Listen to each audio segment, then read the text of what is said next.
Alors bonsoir à toutes et à tous, je suis ravi de vous retrouver. On a une longue histoire avec les éditions Bûcher-Chastel qu'on a reçues à travers différents auteurs et éditeurs. Et j'aimerais déjà avoir une pensée pour Pascal Gauthier qui aurait dû être là et qui malheureusement n'a pas pu l'être.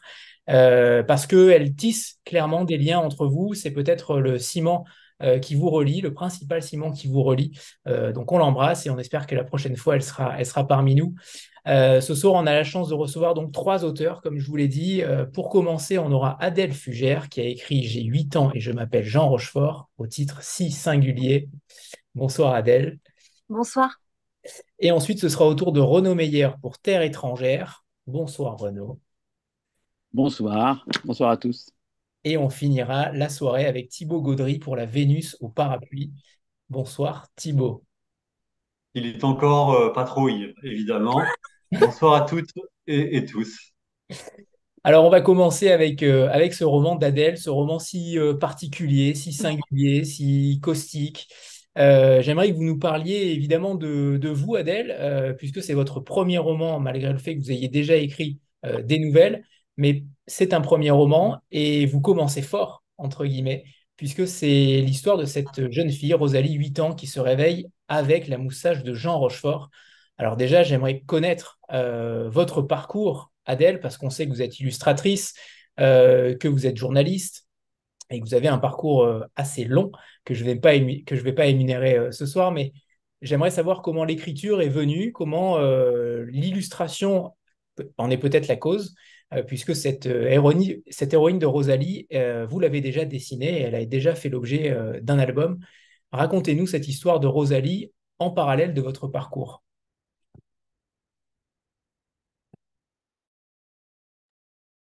On a perdu Adèle. Adèle, est-ce que vous m'entendez? Je ne la vois plus du tout à l'écran. Bon, alors on va switcher. On va switcher avec Renaud en attendant que Adèle revienne. Donc Renaud, Renaud Oui, Meyer, je vais vous parler de Jean Rochefort. voilà, vous allez nous parler de Jean Rochefort. Alors Renaud, j'espère que vous n'allez pas vous déconnecter après ma présentation, parce que Ah, pour je le vais essayer. c'est très cocasse. Euh, Renaud, vous avez été journaliste, vous êtes journaliste et vous vous consacrez à l'écriture, au théâtre également. Ce n'est pas votre premier roman, vous avez déjà publié trois romans, dont l'un qui s'appelle Les deux morts de Hanaka aux éditions Pauvert. J'aimerais que vous nous parliez de Terre étrangère, mais d'abord de sa naissance, de sa genèse, parce que c'est une histoire particulière, une histoire à double entrée, à triple entrée peut-être, pourrait-on dire, et que ces terres étrangères auraient pu être au pluriel finalement sur ce titre-là. Oui, c'est vrai que terre étrangère aurait pu être au pluriel. Ça évoque à la fois la maladie, le cancer auquel est confronté, le cancer du sein auquel est confrontée l'héroïne. Il s'agit aussi de la maladie d'Alzheimer de son grand-père qui est un vieux juif qui perd peu à peu la mémoire. Et puis, c'est aussi la terre promise, la terre juive, les origines de Katia Steiner qu'elle va retrouver au cours du roman. Donc il y a effectivement, plusieurs entrées. Et puis, c'est aussi le titre d'un morceau que compose Max Richter pour Katia, une suite pour violoncelle, et qui s'appelle Terre étrangère. Voilà. Donc, c'est à la fois la musique, euh, les origines juives de l'héroïne, la perte de mémoire du grand-père, et aussi cette maladie qui va être un petit peu pour elle, pour l'héroïne, le déclencheur. Et c'est un petit peu toutes ces terres inconnues que va traverser Katia au cours du roman. Alors justement, il y a l'une des terres inconnues et celle du cancer du sein, évidemment. Oui. Comment on écrit quand on est un homme sur le cancer du sein? C'est plutôt rare et tant mieux parce que, en effet, ce rôle de l'accompagnant n'est quasiment jamais abordé en littérature. Et ça, c'est quand même plutôt dommage. C'est ce rôle de l'accompagnant à qui on ne demande jamais réellement comment il va. J'aimerais que vous nous parliez de ce rôle-là et surtout de cette volonté d'écrire sur le sujet. Bah, c'est qu'en fait, j'ai été confronté à cette situation. J'imagine. Voilà, puisque ma compagne a traversé cette épreuve et que j'ai traversé avec elle, et que effectivement, en traversant l'épreuve et après l'avoir traversée, j'ai ressenti ce besoin justement de parler à la fois de la maladie, mais aussi beaucoup de cette position de celui qui accompagne, effectivement, hein, qui, comme vous dites, on ne demande jamais comment il va, mais qui porte aussi d'une certaine façon euh, cette maladie et fait ce chemin avec la personne. Et Antoine, qui est le compagnon de Katia, joue ce rôle-là et je- choisit d'en faire un photographe, puisque tout d'un coup, il devient un petit peu l'œil de l'histoire, le témoin un petit peu de tout ça et de cette traversée. Et, euh, et il va, au cours du roman, aussi du participer à cette recherche ensuite des origines et l'énigme qui tient aussi le roman, puisque cette photo qui est en couverture du livre, où on voit une violoncelliste avec le visage effacé, une photo euh, dont hérite Katia, et elle va mener une enquête pour savoir qui est cette femme, qui est cette violoncelliste au visage effacé, et Antoine, son compagnon, va d'une certaine façon aussi l'aider à faire ce parcours et à trouver la clé de l'énigme. Alors justement, cette enquête, elle arrive plutôt tardivement dans le livre, et Oui. c'est, j'imagine, un choix aussi, comment dire, conscient, et notamment sur cette couverture-là, qui en effet est la véritable. J'aimerais que vous nous racontiez peut-être l'histoire de cette couverture du livre. Je ne sais pas si c'est la véritable photo, en tout cas, c'est quand même intéressant de voir que des liens sont tissés au cœur de ce roman-là, et qu'on en revient toujours à cette couverture. Oui, c'est à la fois la clé, l'énigme du roman. On revient toujours à cette photo. Qu'est-ce qu'elle cache? Qu'est-ce qui est au fond effacé? Ce visage de femme effacée, qu'est-ce qui est effacé? Qu'est-ce qui est perdu? Qu'est-ce qu'on doit retrouver? C'est un peu toute l'histoire du roman, c'est-à-dire qu'est-ce qu'on perd? Katia perd de son grand-père perd la mémoire, et qu'est-ce que, au travers de ce cheminement, Katia va essayer de retrouver. Est-ce que vraiment c'est le visage de cette femme qu'elle doit retrouver? Est-ce que c'est ses origines? Voilà, est-ce que c'est pas elle au fond qu'elle doit retrouver tout au bout, plus que plus que le visage de cette femme? Mais je ne peux pas en dire davantage et Non, dévoiler non, on n'en dira pas davantage, on parlera l'énigme, je d'autres choses. laisse. Voilà. Adèle, on est ravi de vous retrouver. Alors évidemment, on switch le passage avec Chrono si ça ne vous dérange pas. Est-ce que vous nous entendez, Adèle? C'était bon? C'est juste pour vérifier que tout est OK.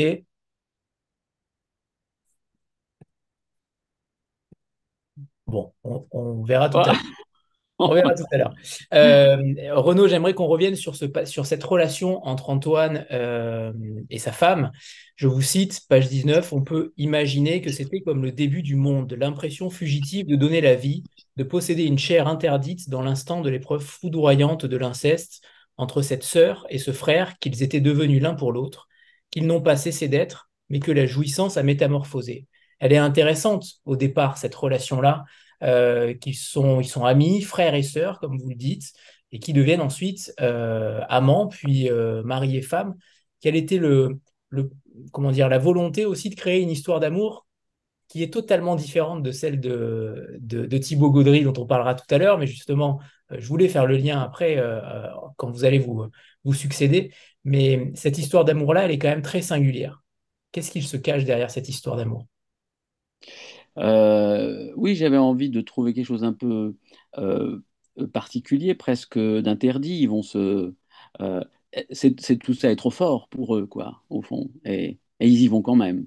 Et c'est justement parce que euh, ça ne, peut-être aussi que cette histoire ne, ne se ne s'établit pas, peut-être, ne se fonde pas uniquement sur la passion amoureuse, mais sur l'amitié que, au fond, deviennent capables de traverser toutes ces épreuves, peut-être, et notamment cette épreuve au départ de la maladie.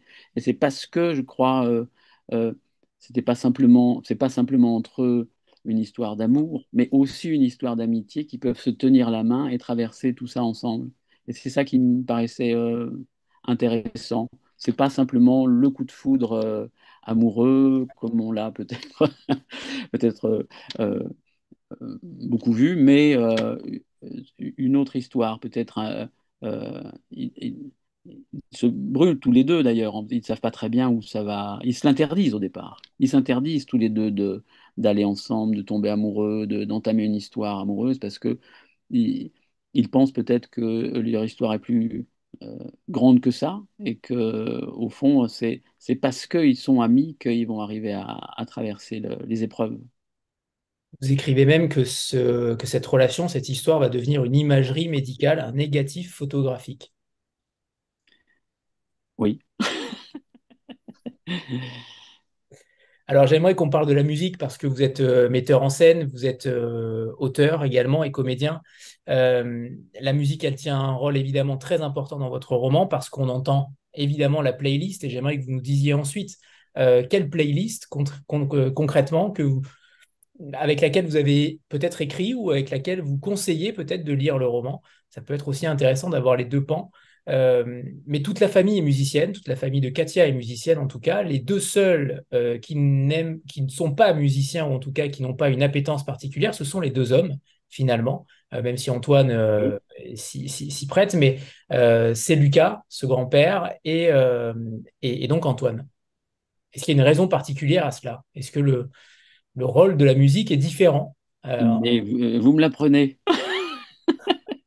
Non, j'avais pas du tout. Comme j'ai mis Antoine du côté de la photographie, j'ai pas pensé du tout à en faire un musicien. Et ça me paraît intéressant que le grand-père, justement, de Katia, qui est une vraie rencontre, c'est-à-dire ce grand-père ne s'intéresse pas à la musique, il n'aime pas la musique. Et la relation avec Katia a toujours été un petit peu comme ça défaite.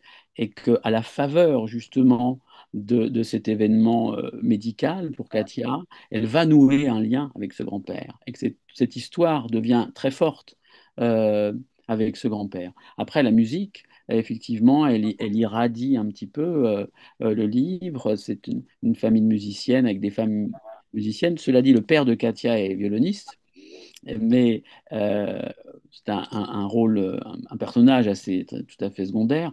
Mais euh, la musique dans le livre sert justement à- ça sauve tout le monde au fond. Je pense que ça porte le livre, mais ça sauve aussi Katia, ça sauve le grand-père. Et puis, on ne dévoile pas toute la fin de l'histoire, mais effectivement, cette femme violoncelliste au visage effacé a un lien fort avec le fait que la musique sauve, sauve de toutes les barbaries et permet de résister face à l'ennemi. Euh, Vous parliez de playlist. Euh, il y a un morceau qu'on a au début du livre, qu'on a euh, vers la fin aussi, qui est Prayer de Ernest Bloch. Et j'ai entendu un jour, je ne connaissais pas le morceau, et j'ai entendu une violoncelliste, Sol Gabetta, euh, qui a consacré tout un album assez récent à Ernest Bloch, et c'est le premier morceau. Et en entendant le morceau, j'ai vu la musique du livre comme dans un film, et c'est en entendant cette musique que j'ai construit l'avant-dernière scène du roman. Euh, donc je la conseille à tout le monde, en tout cas, celle-là, ce morceau qui, pour moi, est vraiment le reflet du livre. Est-ce que la musique est un frein quand vous écrivez ou au contraire c'est une aide précieuse? Est-ce que vous écrivez en musique? Comment se passe cette alchimie entre ces deux arts? Avant, j'écrivais en musique et curieusement, pour ce roman, je n'ai pas écrit avec la musique. En revanche, euh, euh, en dehors, je me nourris énormément euh, c'était un petit peu différent.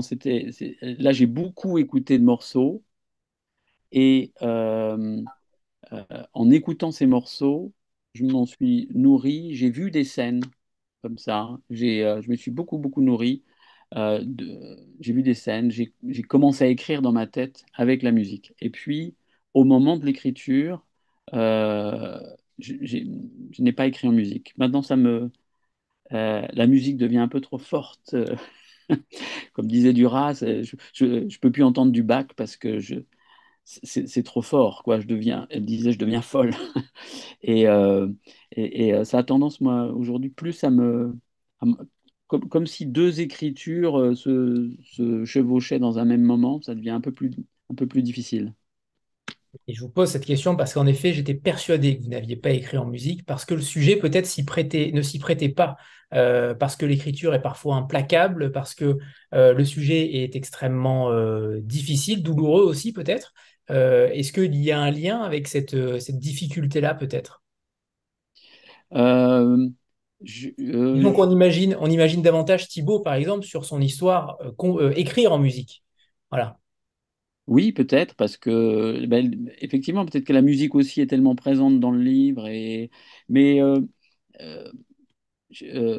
j'ai l'impression que, effectivement, j'entends mieux aujourd'hui, moi, la musique du livre, si j'ai pas une, une deuxième musique derrière, euh, qui peut devenir, au fond, un peu gênante. Mais euh, si j'avais pas écouté un certain nombre de morceaux, dont le Ernest Bloch, je pense que le livre n'aurait pas la même couleur. C'est vrai qu'il est très nourri de tous les morceaux qu'on retrouve effectivement au cours du livre, que ce soit Bach, Saint-Saëns, Schumann, etc. Euh, donc euh,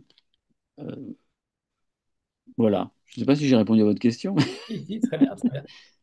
J'aimerais que vous nous parliez du judaïsme et peut-être encore plus du judaïsme, de la judéité, parce qu'il est question aussi de judéité pour Katia notamment, qui n'est pas juive en réalité de manière extrêmement, comment dire, Orthodoxe? biologique, voilà, mais qui se sent juive, et c'est peut-être là le plus important. Est-ce que vous avez, vous aussi, un lien particulier avec la judéité, parce qu'il y a en effet, on sent chez vous peut-être quelque chose qui manque, ou quelque chose qui est en vous, je ne sais pas, mais on sent chez vous cette proximité-là. Oui, oui. Alors, c'est vrai que par exemple, mon premier roman, Les deux morts de Hanaka, il était déjà question de judéité, d'histoire juive. Et j'ai même écrit une pièce aussi sur ce thème qui raconte un petit peu mon histoire. Il y a une double raison à ça. La première, c'est que adolescent, j'ai rencontré un ami et cet ami était juif et on est devenus voilà, les meilleurs amis et j'étais tout le temps chez lui. Et donc, je faisais tout avec eux, quoi. Voilà, avec cette famille, j'étais un peu le cinquième garçon de la famille. Et je faisais les Shabbats, toutes les fêtes, Hanouka. Je mettais la kippa. Je m'étais acheté une étoile de David que je portais autour du cou. Enfin voilà, je voulais absolument être juif. Et, euh, et donc, après, l'accueil a été... Ah, voilà Adèle. L'accueil a été tellement... euh, je vais dire, formidable de cette famille que j'ai voulu vite sûrement leur rendre ça et c'est la raison pour laquelle j'écris là-dessus. Et puis la seconde raison, c'est que je suis d'origine arménienne et que c'est sûrement une façon de retrouver un orientalisme au travers de la judéité que je tendance à ne voilà à être un petit peu en retrait euh, de l'Arménie, mais peut-être que ça viendra avec le temps. Voilà, ce sont ces deux choses-là qui m'amènent à la judéité. J'aimerais qu'on parle allez, c'est une question que je poserai aux trois auteurs, mais que vous nous parliez de la relation avec Pascal Gauthier, comment elle a accueilli le texte également, comment vous avez travaillé également tous les deux ensemble, quels ont été les axes de travail aussi peut-être. Au contraire, tout était parfait, et là pour le coup, Pascal n'a fait que confirmer. Mais racontez-nous, parce qu'on a l'habitude dans cette émission justement de parler de ce lien entre éditeur et auteur qui est si important. et qu'on considère comme essentielles? Avec Pascal, on se connaissait depuis longtemps, mais on n'avait jamais travaillé ensemble. Et c'est vrai que le lien avec Pascal peut être assez fort. C'est une éditrice protectrice. Euh, et donc, ça, pour un auteur, il n'y a rien de plus précieux. Après, sur le travail, sur le texte, on a fait plutôt des coupes. Voilà, avec Pascal. Elle m'a dit ça, faut couper, ça n'est peut-être pas nécessaire, ça enlève, voilà. Euh, elle a pas changé la structure du livre, euh, ni, La ni, narration? ni la narration, ni le style, mais en revanche, sur, sur des coupes qui m'ont paru tout de suite extrêmement judicieuses. Voilà, elle a retravaillé l'objet de cette façon. Parfait. Et j'espère que mes camarades vous diront des choses différentes. Et justement, ce rôle de Katia, ce personnage de Katia, pour vous, il était essentiellement au cœur du livre. Vous auriez pu raconter, par exemple, l'histoire du point de vue d'Antoine. Ça aurait pu être aussi une autre manière de le raconter. Est-ce qu'il y a eu des échanges aussi avec Pascal ou avec vous-même, tout simplement, sur cette... il est tellement important ce ton narratif ou ce ton omniscient. Euh, Justement, est-ce que vous avez eu des échanges par rapport à cela? Ah, vous êtes fort. Euh, En fait, j'ai devancé Pascal avant de lui donner le manuscrit. La première version du roman était écrite à la première personne. Et c'était Antoine qui racontait l'histoire. Et à la lecture, je me suis dit que ça fonctionnait pas. C'était trop proche et qu'il fallait prendre un petit peu plus de recul, de hauteur et raconter l'histoire. Mais sûrement que ce point de vue-là demeure dans le roman. Euh, Il est Très en certainement. filigrane. Il est en filigrane, voilà. Mais il est pas au premier plan. euh, et c'est tant mieux, je crois. Alors, qu'est-ce que lit Renaud Meyer? Quelles sont vos influences, vos auteurs préférés? Est-ce qu'il y a des auteurs qui ont, alors pas façonné le roman, bien entendu, mais en tout cas qui sont avec vous peut-être au moment de l'écriture? Est-ce que certains ont façonné votre manière d'écrire? Qu'est-ce que vous lisez, Renaud? Moi, je suis assez classique, enfin classique contemporain, mais je ne sais pas si ça façonne mon écriture. Moi, je suis très Duras, euh, Proust, Céline, Modiano. Voilà. Je pense que le côté enquête très présent chez Modiano me plaît beaucoup et que je m'en suis aperçu dernièrement en me disant finalement, j'aime bien les enquêtes parce que c'est déjà le cas dans mon premier roman et que Modiano se sert toujours de ça. Euh, donc voilà, c'est peut-être une influence, mais voilà. Et Proust intervient au cœur du roman, d'ailleurs. Et tout à fait, puisque Antoine, pour se divertir au premier sens du terme de cette épreuve, va acheter le gros pavé de la recherche de Proust en un seul volume et se dit que s'il arrive au bout, Katia sera guérie. Voilà. Donc il se met à lire la recherche. Et qu'est-ce qu'il recherche? Je ne sais pas, mais voilà. Donc Proust est là. Et il y a un personnage également dont on n'a pas encore beaucoup parlé, c'est Lucas. Clairement, atteint d'Alzheimer, cette relation va se nouer avec Katia, cette relation très particulière. Il y a des dialogues très, alors comment dire, qui sont à la fois drôles et à la fois terribles en même temps, notamment sur cette maladie d'Alzheimer, où elle lui annonce évidemment qu'elle a un cancer du sein et qu'évidemment, quelques semaines après, il l'a déjà oublié et ne comprend pas pourquoi elle porte une perruque. Par exemple, ce sont ce genre de dialogues qui font aussi un petit peu le sel du roman. Racontez-nous cette histoire de ce grand-père que vous vouliez mettre en avant.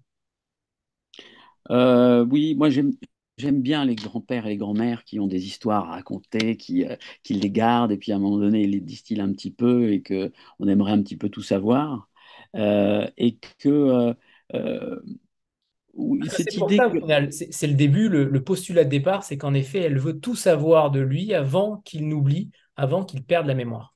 voilà, bah, il y a ça aussi. C'est vrai que, bon, lui, elle le sait, mais il n'a jamais rien raconté. Mais les derniers survivants de la Shoah, parce que je me disais ça aussi, les derniers survivants de la Shoah sont là et ils vont partir.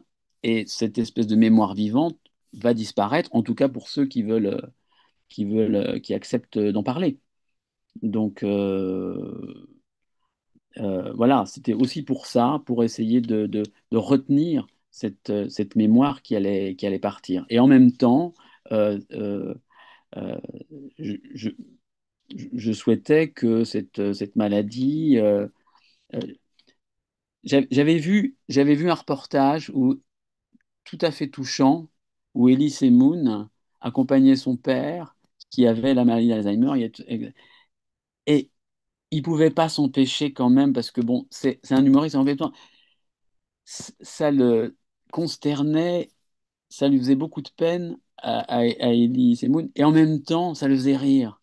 Et je me suis dit, oui, il y a quelque chose en même temps de drôle. Il faut arriver à prendre ça avec ce que ça peut avoir d'un tout petit peu léger et faire sourire, et en même temps, effectivement, de dramatique. C'est pour ça que je me disais que les scènes avec le grand-père pouvaient donner lieu à des choses un peu cocasses, si on peut dire. Tout à fait. Et j'ai une dernière question, sauf si d'autres personnes ont des questions, mais en attendant, j'aimerais que vous nous parliez de votre actualité concrètement, Renaud. Est-ce que ce livre-là vient de se lancer? Qu'est-ce que vous préparez pour la suite? Est-ce que vous continuez d'écrire? Est-ce que la musique prend une place plus importante pour vous? Ou au contraire, vous avez déjà un prochain sujet de roman? Oui, oui, j'ai un prochain roman, et voilà, qui est en écriture, et la musique est encore présente. C'est un pianiste, donc voilà. Et par ailleurs, en tant que metteur en scène, on reprend au mois de janvier au Théâtre du Petit Saint-Martin, un spectacle que j'ai commis en scène avec Sarah Giraudot. On le reprend. Voilà, de janvier à avril, ça s'appelle le syndrome de l'oiseau. Voilà, donc, et Et un peu. les thématiques sont identiques, proches de votre écriture, ou vous arrivez à séparer les deux? On sait que beaucoup d'artistes ont des thématiques privilégiées et parfois, peu importe l'art, euh, permettent en tout cas de de les extraire. Est-ce que vous arrivez, vous séparez les choses ou au contraire, que ce soit la musique, que ce soit la judéité, est-ce que vos thématiques, entre guillemets, privilégiées sont au carrefour de tous vos arts? Euh, oui et non. En fait, je ne sais pas pour les autres, mais je pense qu'on ne décide pas trop. Enfin, ça vient tout seul, quoi. On se dit qu'on aimerait plus écrire sur un sujet, puis il revient automatiquement. Là, j'ai pas choisi du tout de. J'étais parti sur autre chose. J'étais parti sur la maladie de Katia. Et je suis arrivé effectivement à la judéité. Mais au départ, je n'étais pas du tout parti là-dessus. Donc voilà, au fond, ça nous rattrape. Et c'est vrai, c'est pour eux. Là, je suis sur une écriture de pièces, et il est encore question de, de judéité. Je vous en parlerai une autre fois. Voilà. Très bien, Voilà. parfait. Vous voulez que je vous lise un petit Et oui, extrait bien de sûr, ça? bien On va sûr. terminer par Hier, ça. Un exact. extrait court, parce que notre camarade Adèle attend, Elle est là. la pauvre. Alors, depuis toute petite, Katia a toujours trouvé un moment dans sa journée pour jouer du violoncelle. Rien ne l'a jamais arrêté. Ni l'école, ni les vacances, les amis, les maladies, les voyages, les distractions de la vie, même l'amour. Rien n'a réussi à détourner Katia de son instrument. Elle passe avec lui 6 à 7 heures par jour. Elle ne le quitte jamais vraiment. Sauf quand son état nécessite une révision de l'âme et du corps, et que Katia le confie aux bons soins de Serge, son luthier. Ce violoncelle est son enfant, son confident, sa moitié. Elle y tient plus qu'à toute autre chose. Pourtant, il lui appartient pas vraiment, c'est le prêt d'un chef d'orchestre, ami de sa mère, qu'il avait fait fabriquer pour sa femme par Peresson, le célèbre luthier italien, dans les années 70. Cela semble exagérer cet attachement amoureux à son instrument, même s'il s'agit d'un violoncelle d'exception, mais c'est ainsi. Katia ne peut se séparer de son père Essonne, et qui touche à un cheveu de cet enfant chéri mérite sa colère. Après l'annonce, Katia s'est imaginé qu'elle allait continuer à jouer malgré tout, peut-être même avec plus de fougue, avec l'espoir de retrouver dans la musique une part d'elle-même qui ne pouvait la trahir, ni céder face à la maladie. Mais elle a vu l'inverse se produire à mesure que les traitements sont entrés dans sa vie. Son corps n'a plus voulu lui obéir, ni ses mains, ni ses bras, ni sa tête, une manifestation assez rare pour une musicienne de son niveau. Et puis ce matin, Katia était encore couchée près d'Antoine dans son lit, elle lui a glissé un baiser, a dit qu'elle voulait un café, et qu'ensuite, elle irait jouer les suites pour violoncelle de Bach dans sa pièce à musique. C'était comme si la maladie n'avait jamais existé ailleurs que dans ses cauchemars. Antoine lui a demandé si elle se sentait vraiment la force de jouer, et Katia a répondu qu'elle ne pouvait pas abandonner son violoncelle à sa solitude. 3 semaines qu'elle n'y avait pas touché. Elle était persuadée que si cette séparation se prolongeait, elle allait susciter chez lui des sentiments négatifs, une contrariété capable de modifier son caractère et de le pousser vers des sonorités métalliques. Il est tellement susceptible, a-t-elle ajouté avec sérieux.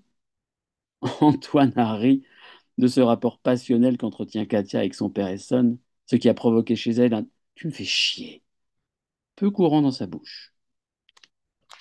Voilà. Merci Renaud, merci infiniment. Et donc on va passer à la deuxième autrice, Adèle Fugère. Adèle, Il faut que vous... Adèle, ouvre ton micro, je te Eh oui, laisse la parole. le micro, Adèle, en bas à gauche, il est coupé. On va y arriver, Adèle. Ça, je pense que c'est un coup de Jean Rochefort. Mais Vous m'entendez là? oui, c'est bon. Bon. Non, C'est- mais alors, je vais tout vous dire. Je vous cache rien, j'ai une connexion pas très très bonne. Donc, on n'est pas à l'abri que ça recommence. On est Ok, d'accord? ok, Bon, ok. je suis On va y- désolée, je suis absolument désolée. Ça a coupé au moment où j'allais à. Bref, bon. Voilà, je suis meilleure à l'écriture, je pense. Alors, Adèle, je vais pas évidemment reposer ma question au tout début, mais je vais déjà reposer ma question. Je vais pas faire la présentation de ce que vous aviez fait parce que je l'ai déjà fait, mais justement, Rosalie, 8 ans, ce personnage-là qui se réveille avec la moustache de Jean Rochefort. Je vais essayer de faire très court avant que ça ne coupe.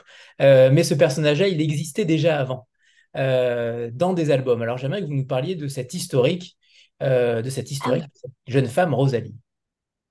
Alors, en fait, non. En fait, j'ai écrit le livre avant.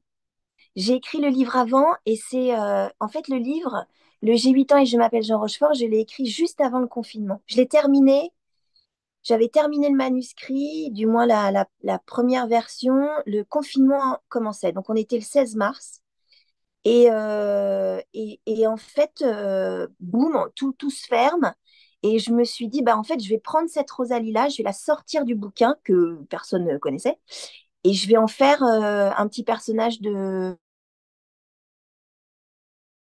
sketch et tous les jours pendant le confinement, je voulais envoyer un sketch un peu drôle sur les réseaux sociaux vers midi parce que voilà, c'était pas très joyeux ce qu'on vivait. Donc en fait, c'est le contraire ce qui s'est passé. C'est que, c'est que j'ai tiré Rosalie du livre, mais le livre existait déjà avant, en fait. Le manuscrit était déjà là avant. D'accord. Alors justement, cette Rosalie, c'est une fille, une jeune fille, puisqu'elle a 8 ans, très sombre, qui n'a finalement aucune raison d'aller mal. En tout cas, on ne connaît pas la cause au départ. C'est quand même rare de ne pas connaître la cause d'une telle dépression. Racontez-nous aussi cette volonté de brouiller les pistes dès le départ. En fait, l'idée d'écrire sur l'enfance. Je voulais écrire sur l'enfance depuis très très longtemps. Et vous avez raison, elle n'a pas de raison d'aller mal, en fait. Euh, elle, je voulais désacraliser l'enfance. Je voulais percer la bulle un peu rose bonbon, jaune citron, bleu ciel de l'enfance et montrer qu'il y a des enfants qui vont pas forcément bien, Rosalie, elle va pas tout le temps mal. Elle a pas de raison. Et je voulais surtout montrer qu'on peut être dans une famille aimante, avoir des amis, avoir un grand-père, faire le clown à l'école. Et de temps en temps, il y a des idées noires, des nuages qui arrivent. Donc, mais le pitch de départ, c'était vraiment de parler de l'enfance et de dire, ben voilà, c'est pas toujours tout rose. Il y a qu'à regarder une cour de récré, en fait, hein. Dans une cour de récré, il y a des enfants qui courent partout, qui ont l'air très joyeux, puis il y en a d'autres qui sont un peu plus en retrait. Je voulais vraiment montrer qu'un enfant, c'est pas forcément joyeux, c'est pas forcément tout le temps vif. C'est une thématique, l'enfance, qui est quand même assez peu abordée, du moins le mal-être de l'enfant, c'est quelque chose qui était assez peu abordé. La maladie, n'en parlons pas. C'était un peu tabou, donc j'avais envie de parler de ça, mais je voulais pas le faire de manière frontale. Je voulais que ce soit quand même léger, drôle et un peu absurde. Voilà. Parce que je suis pas pédopsychiatre, je suis pas médecin. Moi, je sais juste raconter des histoires, donc je voulais pas quelque chose de technique, en fait. Alors, drôle et absurde, c'est le moins qu'on puisse dire, puisqu'une enfant de 8 ans aujourd'hui qui connaît Jean Rochefort, c'est déjà un exploit. J'aimerais savoir comment vous est apparue cette figure de Jean Rochefort. Évidemment, j'imagine que vous appréciez beaucoup Jean Rochefort, c'est une évidence, mais quand même, pourquoi avoir voulu mettre Jean Rochefort, la figure de Jean Rochefort, aussi présente dans le cœur du livre? Alors, Jean Rochefort, c'est quelqu'un qui est là enfin, est là avec moi. Non. Alors, je l'ai jamais rencontré. Je l'ai croisé, pour tout vous dire, pour être très franche avec vous, je l'ai croisé sur un parking. Il arrivait dans une belle berline. Il avait ce fameux pantalon jaune côtelé, en velours côtelé jaune, mais j'ai pas osé l'aborder. Je, j'ai été un peu impressionnée. Puis pour lui dire quoi, j'adore ce que vous faites. Moi, j'avais l'air un peu bêtasse, quoi. Mais je l'ai juste trouvé un peu plus petit que prévu. Je le pensais très grand et en fait, je l'ai pas trouvé très très grand. Bref, euh, évidemment, j'ai pas la prétention d'avoir lu tous ses films. J'aime certains de ses films, je les aime pas tous. Il y en a qui m'ont plus marqué que d'autres, mais c'est lui en fait. Et suis rendu compte que je l'aimais lui depuis très très longtemps. Moi, j'ai 47 ans. Je suis née en 76. Je suis de la génération, je sais pas s'il y en a qui nous écoutent, mais je suis de la génération de ceux qui ont connu l'émission de Jean Rochefort où il présentait des dessins animés avec Winnie l'ourson le samedi soir. Ça m'a marqué à vie. Et ce qui m'a marqué aussi à vie, quand j'étais toute petite, c'était son rôle de la taupe dans Cartouche de Philippe de Broca. Moi, je suis une très grande fan des films de Broca. Et c'était pas Belmondo qui m'intéressait, c'était son acolyte un peu taciturne derrière, qui était la taupe, qui était interprétée par Jean Rochefort. Et en fait, ce qui m'intéresse chez lui depuis toute petite, je sais pas, c'est ce qu'il dit, c'est lui. C'est-à-dire que j'aime sa façon de parler, j'aime sa façon de mettre les mots dans une phrase. Moi, je suis quelqu'un qui répète 3 fois la même chose, voilà, j'hésite. J'ai l'impression que lui, c'est toujours fluide et que le mot est exactement à la place où il doit être dans la phrase. Et ça m'impressionne beaucoup. Et il s'avère que depuis des années, j'engrange des verbatims de lui, des extraits d'interviews, des anecdotes qu'il a dites dans un carnet et dans mon téléphone portable. Et il s'avère qu'en octobre 2017, Jean Rochefort est mort, ce qui m'a beaucoup marqué. Et j'en parle avec un ami, Jérôme Aubineau, qui est comédien. Et à la fin de la discussion, il m'a dit, tu te rends compte de tout ce que tu as engrangé sur Jean Rochefort, fais-en quelque chose. Donc et c'est là que j'ai eu le déclic de faire rencontrer Jean Rochefort avec Rosalie et de transformer Rosalie en Jean Rochefort, parce que Jean Rochefort ne s'est jamais caché qu'il était dépressif. Et je me suis dit, ce serait la meilleure béquille pour Rosalie. C'est-à-dire que Jean Rochefort allait l'aider, elle, allait la cajoler. Il allait la cajoler et du moins lui faire en sorte que grâce à lui, elle aille mieux. Mais dans le livre, on ne sait pas si Rosalie sait qui c'est Jean Rochefort. À aucun moment, il n'est dit que Rosalie connaît Jean Rochefort. Ça lui tombe dessus. Donc voilà, c'est comme ça que la rencontre s'est faite entre Rosalie et Jean Rochefort. D'ailleurs, je suis très surpris, mais vous parlez de lui au présent. Et Ah oui, j'ai pas fait attention. Bah ouais, parce il manque, hein. Je sais pas vous, mais moi je trouve qu'il manque, hein. François Morel avait fait un très très beau papier qui disait la mort et Jean Rochefort, ça va pas ensemble. Et je suis assez d'accord avec lui. Mais ouais, il est là. Alors, des fois, quand j'ai le moral un peu bas, je regarde une de ses interviews, ça me fait rire. Donc, je suis très, très attachée à sa façon de dire les choses, mais de les clamer. Mais je pense que c'est générationnel. Il fait partie d'une génération comme Philippe Noiret, Claude Rich, Monique Chaumette, etc., qui savaient parler. Et ça m'a toujours beaucoup impressionnée.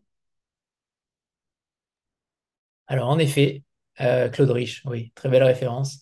Il y a un avant-propos qui cite toutes les références que vous allez dire, tout simplement, à écrire dans le roman. Ça, c'est intéressant de voir que c'est un avant-propos et non pas une postface, parce que vous mettez directement le lecteur dans le jus des références pour éviter.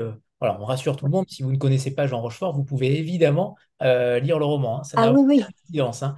Cela étant, vous placez des personnages particuliers, comme Rachida Dati, par exemple.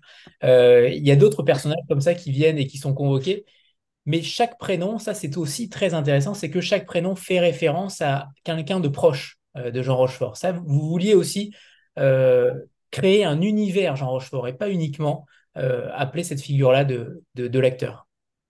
Oui, je voulais que le roman baigne dedans. Mais je voulais pas, c'est pas un livre sur Jean Rochefort. On est d'accord. C'est pas du tout un livre sur Jean Rochefort. Si on n'est pas adepte de Jean Rochefort, on peut très bien lire le livre quand même.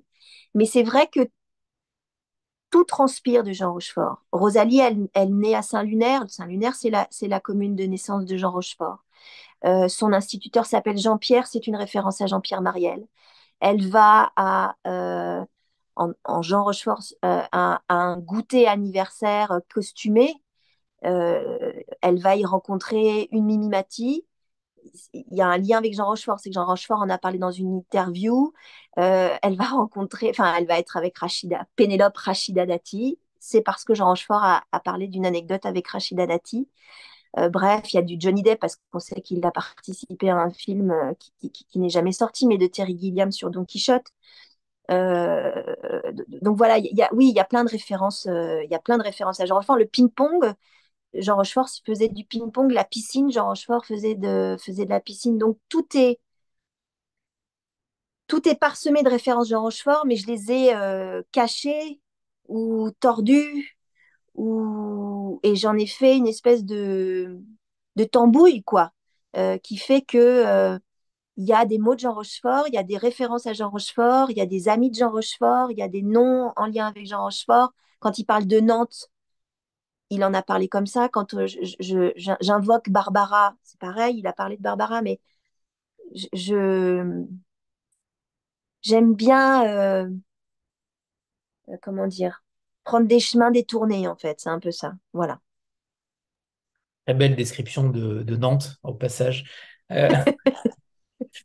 J'ai cru comprendre que l'idée des dessins, parce que vous êtes illustratrice sous le pseudo Adèle fait de son mieux, pour ceux qui ne vous connaissent pas encore, j'ai cru comprendre que l'idée des dessins venait des objets que vous trouviez. Est-ce que pour ce roman aussi, pour la littérature, puisque c'est votre premier roman, est-ce que pour la littérature, ce sont aussi les objets qui convoquent votre inspiration, comme une sorte de déclencheur?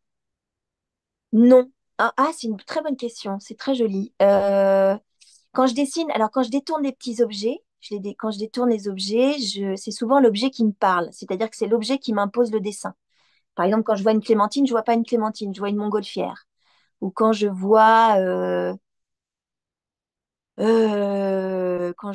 voir une voyez une pince à moustache, linge, genre, quand vous voyez une moustache, vous comment? voyez Jean Rochefort.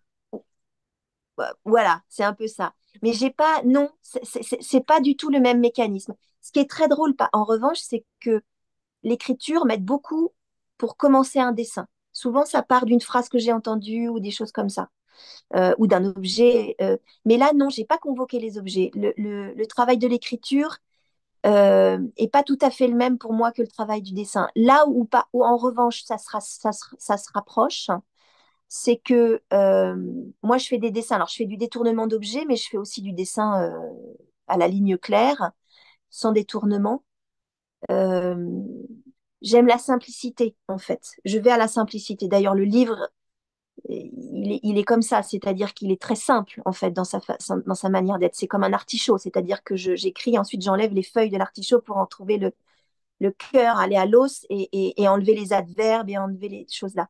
Le dessin, c'est pareil. C'est là où ça se rapproche, c'est que le dessin, je vais faire un dessin je vais regarder le dessin, ça va m'aller. Et puis à un moment donné, je vais vouloir rajouter un petit point ou un petit trait supplémentaire. Et là, je vais basculer dans le too much, dans le trop.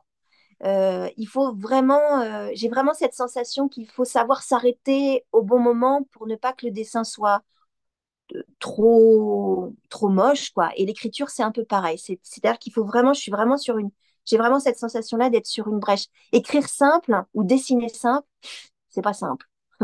C'est souvent un exercice. Alors, je vous le dis très, très franchement que quand je me suis lancée là-dedans, oh là, j'y suis allée un peu les doigts dans le nez, sans aucune arrière-pensée, en me disant, voilà. Puis en fait, je me suis rendu compte que, pouf, il y avait un peu de boulot, quoi. S'il y a un lien entre le dessin et l'écriture, c'est ça. C'est le fait d'aller à la simplicité et de surtout pas en faire trop, quoi. Voilà. C'est Charlie Chaplin qui disait le meilleur chemin, c'est la simplicité. Mais c'est pas le chemin le plus simple. Très bien. Alors, ce que j'aimerais aussi qu'on aborde, c'est le langage de Rosalie, parce qu'au début, en effet, il est extrêmement simple. Et ensuite, Mm. il évolue énormément. Il évolue à travers l'histoire. Et ça, c'est plutôt très intéressant parce que on pourrait être déstabilisé à l'entrée du roman. En effet, c'est une enfant de 8 ans qui parle clairement. Et puis ensuite, on la voit clairement évoluer par rapport à ce langage hein, quasiment châtié, un langage extrêmement soutenu. Dussège, par exemple. Dussège, qui utilise encore Dussège aujourd'hui? J'aimerais que vous nous parliez de ça, de cette évolution du langage. Pour vous, ça allait de pair avec son évolution, dont on parlera tout à l'heure, sur son évolution genrée. Oui, oui, oui, ça allait de pair. C'est-à-dire que euh, Rosalie est très adulte, même à 8 ans. Même avec un langage du début du livre, vous avez raison, qui est très simple, qui est un langage de petite fille de 8 ans. Et j'avais vraiment envie de cette évolution-là. C'est-à-dire que d'ailleurs, euh, le début du livre, elle est Rosalie, le texte est au féminin. Et quand elle bascule en Jean, il est au masculin. Et puis à la fin, je vous dis pas. Mais oui, oui, il y avait vraiment cette évolution-là. Et puis, euh, euh, Jean Rochefort parle comme ça. Il dit des Dussèges, il dit des Sensas, il dit glandulaire, il dit dérouler du câble à la place de dire j'ai connu beaucoup de femmes dans ma vie. Euh, et j'avais vraiment envie de cette bascule-là. C'est-à-dire, ce qui me faisait rire, c'était de me dire je vais mettre des mots d'adulte cultivé, parce qu'on ne peut pas dire le contraire que Jean Rochefort n'était pas cultivé, avec je vais les mettre dans la bouche d'une petite fille de 8 ans, mais qui n'est plus à ce moment-là une petite fille de 8 ans, qui est, elle est vraiment Jean Rochefort, elle est vraiment, c'est pas une petite fille qui est déguisée en Jean Rochefort. Mais vous avez raison, si vous avez vu l'évolution du langage, c'est que ça a marché, quoi. C'est que j'ai bien fait mon boulot. Mais oui, c'était important qu'il y ait ce changement physique et ce changement sémantique. Ouais.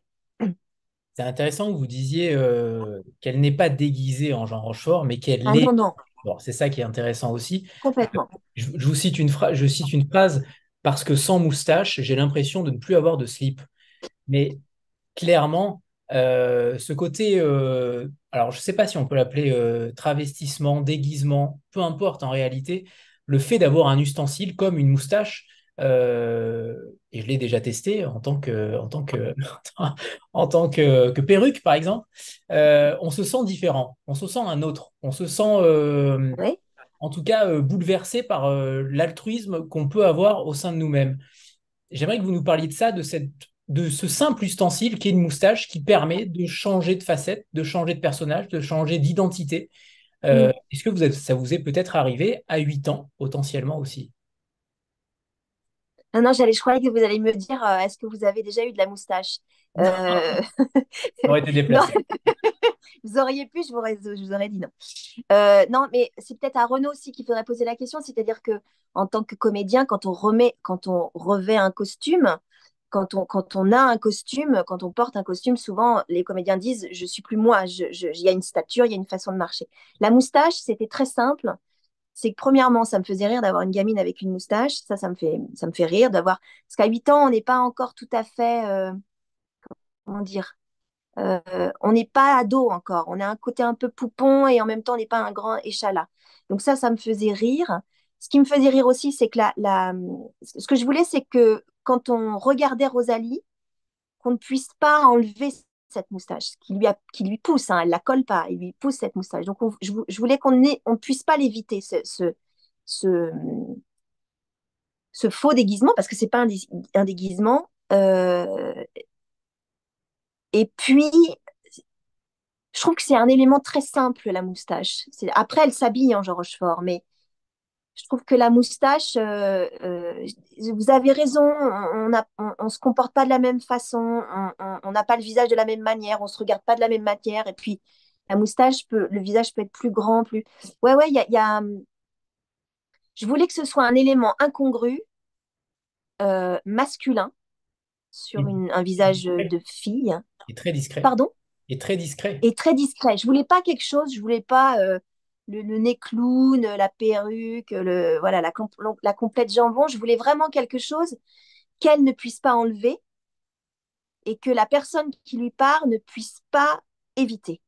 Donc, bah, ça m'a paru. Et puis Jean Rochefort, c'est la moustache. Quoi qu'on dise. J'ai revu l'autre jour Ridicule, le film Ridicule de Patrice Lecomte où il joue dedans. Il n'a pas la moustache. Eh ben, il n'a pas de slip, quoi. Voilà. Pardon d'être si, mais c'est un peu ça. Il y a un peu de ça. J'aimerais qu'on parle évidemment de cette question du genre, puisque je vous cite, j'espère que vous n'allez pas lire ce passage-là. Elle parle avec Simon, évidemment, son Ah ami. non. Il lui demande Tu es toujours Rosalie? Je suis Jean Rochefort. Tu es un garçon ou une fille? Je suis Pastel. Mm, Peut-être la plus belle phrase du livre, je suis Pastel. mm. Elle est géniale, cette formule, parce qu'en réalité, on a envie de donner votre livre à n'importe quelle petite fille ou n'importe quel petit Ouais, garçon. Si jamais il se posait une question de savoir s'il est un garçon ou une fille. ouais, ouais. Alors, je vais être très, très franche avec vous. À aucun moment, je n'ai pensé à ça pendant l'écriture du livre. C'est-à-dire que la question de l'identité, en fait,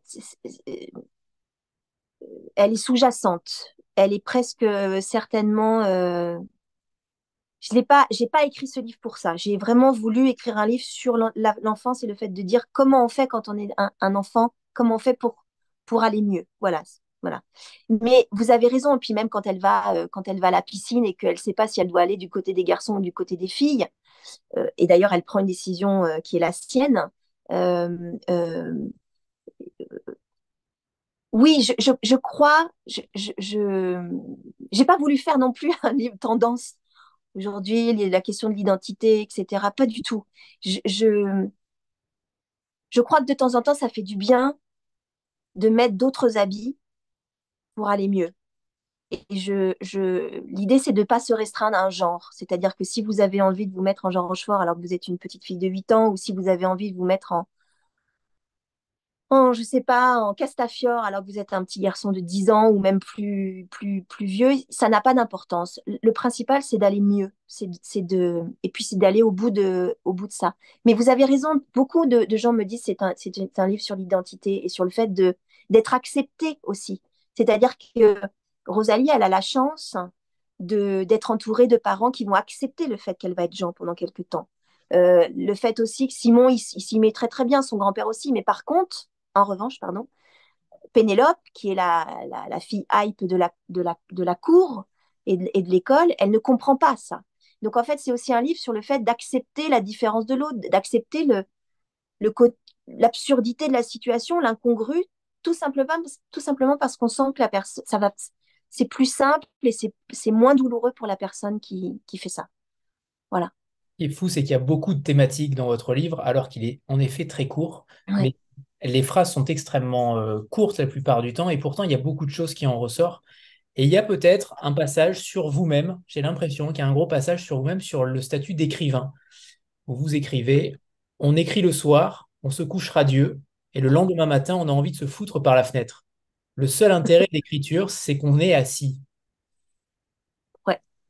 Alors, c'est Jean Rochefort qui a été à l'initiative de ça, qui a dit ça une fois, et en fait, je l'ai tordu aussi un peu. Mais oui, en fait, l'écriture, c'est exactement ça. Moi, j'ai des moments, je trouve que j'ai des séances d'écriture où je trouve que c'est vachement bien, je suis très fière de moi, je trouve que l'idée est vachement bonne, et repose ça un soir et le lendemain matin, j'ai juste envie, c'est de foutre le truc en l'air et de le foutre par la fenêtre. C'est une activité qui est un petit peu douloureuse d'écrire, en fait. Moi, c'est les débuts qui sont douloureux. Oh là là, mon Dieu, les débuts, qu'est-ce que c'est difficile. Mais oui, vous avez raison. Vous m'avez eu. Voilà, je peux plus rien cacher. Il y a de ça.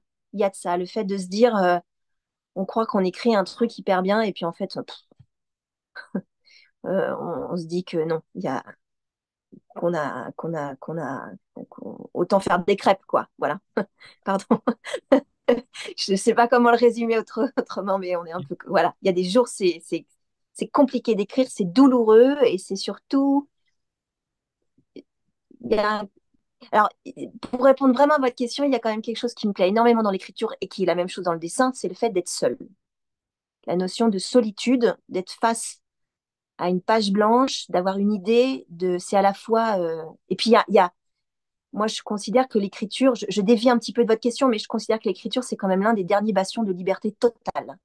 C'est-à-dire que vous pouvez faire ce que vous voulez quand vous écrivez, mais absolument ce que vous voulez. Vous pouvez être qui vous voulez, vous pouvez tuer des gens, vous pouvez vivre dans un château, vous pouvez euh, écrire, ne pas écrire, et vous pouvez tout faire. Donc il y a un truc très jouissif et en même temps très vertigineux. Donc moi j'ai pris le parti d'essayer de faire des choses quand même assez cadrées et simples. Sérieux, je suis pas trop sérieux en fond, mais aussi un peu absurde, voilà. Et en fait, ça demande pas mal de travail, voilà. Et être assis, c'est mieux parce que c'est long d'écrire, voilà. Et en tant qu'écrivain, vous pouvez même être censuré si jamais vous dépassez les bornes. Exactement, exactement, tout à fait. Il y a une phrase qui m'a surpris, qui est peut-être aussi adaptée de Jean Rochefort. C'est ce moment où Rosalie dit qu'elle a honte d'être un humain. Elle est intéressante, cette phrase, parce qu'on l'entend pas forcément. On a honte d'être un homme, une femme, on a honte d'être un humain. Est-ce que vous avez honte aussi de faire partie de cette espèce humaine? Non, Parce que moi, j'ai... parfois j'ai honte. Pardon, Parce qu'en tout vous cas, avez honte, vous? parfois j'ai honte, oui. Vous voulez en parler ou pas?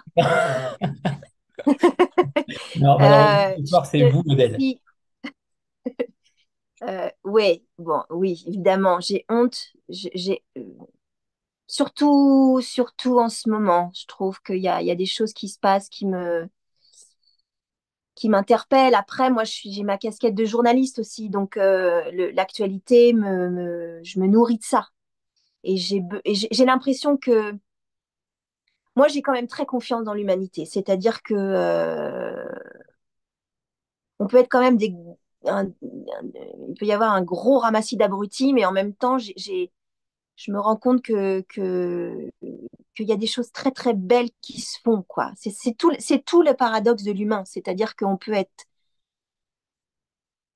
d'une bêtise sans nom et en même temps être d'une intelligence incroyable. Donc vous avez raison. Des fois, je me dis bon sang, on est vraiment des abrutis, quoi.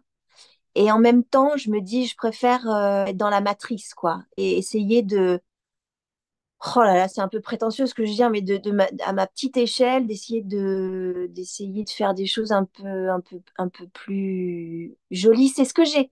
Pendant le confinement, quand j'ai balancé des sketchs tous les jours à midi pendant 2 mois et demi, euh, je me suis dit, il faut sourire quand même. C'est-à-dire que je préfère entre euh, euh, la vie, c'est pas forcément très facile. C'est même pas facile du tout. Il y a deux solutions dans ces cas-là. Il y a la solution de ouvrir la fenêtre et de sauter.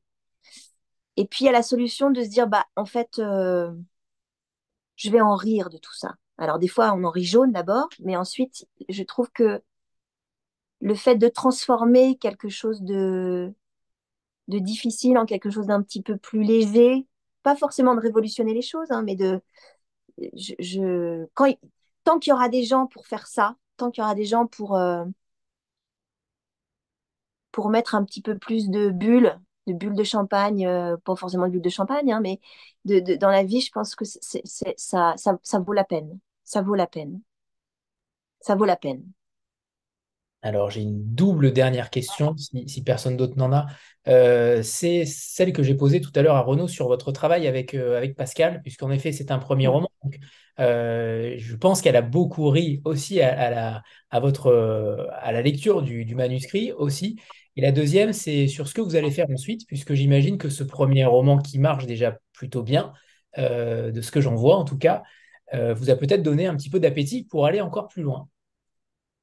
Alors, le travail avec Pascal, moi, je lui rends grâce, Pascal. J'aime beaucoup cette femme parce que il faut être très conscient qu'écrire un livre, s'il n'y a pas la rencontre avec l'éditeur, si quelqu'un ne croit pas en votre histoire, donc on doit beaucoup de choses à l'éditeur. Moi, j'ai la chance, comme Renaud et Thibault, d'être avec Pascal, qui est une femme qui ne me ménage pas. C'est une femme qui ne me ménage pas. Et ça me plaît. C'est-à-dire qu'elle ne me connaît ni, elle ne connaissait ni Adam ni Dave. Elle ne, elle, elle est cash. Elle est cash et ça me plaît. Alors pour le travail que j'ai, le travail de j'ai 8 ans, je ne sais pas si c'est parce que c'est un premier roman, mais moi, on n'a pas du tout retravaillé le truc. C'est-à-dire que je me suis pointée dans son bureau. Elle avait lu le manuscrit. Elle m'a dit, on le garde comme ça. Alors, moi, j'ai dit, mais attendez, il est peut-être pas très trop court. Je savais qu'il était court. Je suis plutôt adepte des petites choses, mais elle m'a dit, mais vous avez quelque chose à rajouter? Ben, j'ai dit non. Ben, elle dit, on le garde comme ça. C'est-à-dire que, évidemment, il y a eu un travail de relecture, de faute d'orthographe, de savoir pourquoi j'ai mis ça. Mais il n'y a pas eu de non, j'ai rien rajouté, on n'a rien enlevé. Alors, si on avait enlevé quelque chose, je pense que là, on serait passé sur le côté de la feuille A4, quoi. Mais non, non, il y avait quelque chose de très. Elle a été. Ce qui moi. Et puis, j'avais pas de moyen de comparaison. Moi, c'est mon premier roman édité. Donc, j'ai pas. Voilà. Mais elle a été d'une. Et elle est toujours. Elle a appelé aujourd'hui pour dire je suis désolée, je peux pas être là, etc. Mais je pense à vous trois, etc. Donc, moi, j'ai eu l'impression, pour être très franche avec vous, pour répondre à cette question, j'ai eu vraiment l'impression de. Moi, j'avais cette histoire depuis très, très longtemps dans la tête. Il fallait que je me l'enlève. Il fallait qu'elle ne m'appartienne plus. Moi, j'ai eu l'impression de confier Rosalie à Pascal et j'ai eu l'impression tout de suite qu'elle avait tout compris. En fait, on s'est très peu parlé. Donc, j'ai vraiment eu cette impression de la confier, quoi, de la confier et d'avoir une totale confiance en ça. Et je trouve que Bûcher-Chastel est la plus jolie maison pour cette histoire-là. Je dis pas ça, c'est pas par flagornerie, en plus elle est pas là, donc, mais vraiment, voilà. Et pour répondre à votre deuxième question, très vite, oui, je suis en train de, je suis en train d'écrire autre chose parce que je voulais pas me focaliser sur j'ai 8 ans et sur la sortie. Je suis quelqu'un quand même d'assez anxieux et je voulais pas être voilà stressée. Donc je me suis mis à l'écriture d'un autre roman. J'ai écrit une trentaine de pages. Alors on sera encore dans l'absurde, voilà. Mais c'est pas Rosalie 2, c'est pas Rosalie le retour. C'est vraiment quelque chose de très différent et on sera avec un vieux monsieur. Encore Voilà. un monsieur. Voilà, pour Renaud. Oui. Donc deux vieux monsieur, là déjà. Et Thibaut, peut-être que le prochain roman sera aussi sur un vieux monsieur. On verra tout à l'heure. On va faire une petite photo de groupe avant que vous nous lisiez un extrait. Allez, une photo de groupe, c'est parti. Moi, ce sera une vieille dame. Eh ben voilà. Et c'est bon pour la photo, merci. Allez, c'est parti Adèle pour l'extrait. Mais ce que je préfère, c'est amuser la galerie. Ça n'a pas l'air comme ça, mais je suis rigolote. Souvent, on dit Rosalie, elle est rigolote. Au fond, je ne me prends pas du tout au sérieux. Faire la folle avec une bande de copains suffit à mon bonheur. J'ai plein d'humour. Je suis remplie d'humour. J'aime rire. J'aime faire des espèces de farces, des mises en boîte. Mais de temps en temps, ça va moins bien. Je me renferme, comme dans une tour d'ivoire. La note du bel humour est souvent très lourde et il faut payer cher pour être une rigolote. Quand on veut amuser les autres, on se doit d'être douloureux soi-même. Il faut forcément y laisser des plumes, sinon le public, il ne s'amuse pas. Moi, des fois, je laisse des plumages entiers, comme mes faisans dorés. Des fois, je suis triste, mélancolique, je doute beaucoup de tout, de moi. C'est comme si j'avais du mal à m'adapter à la réalité.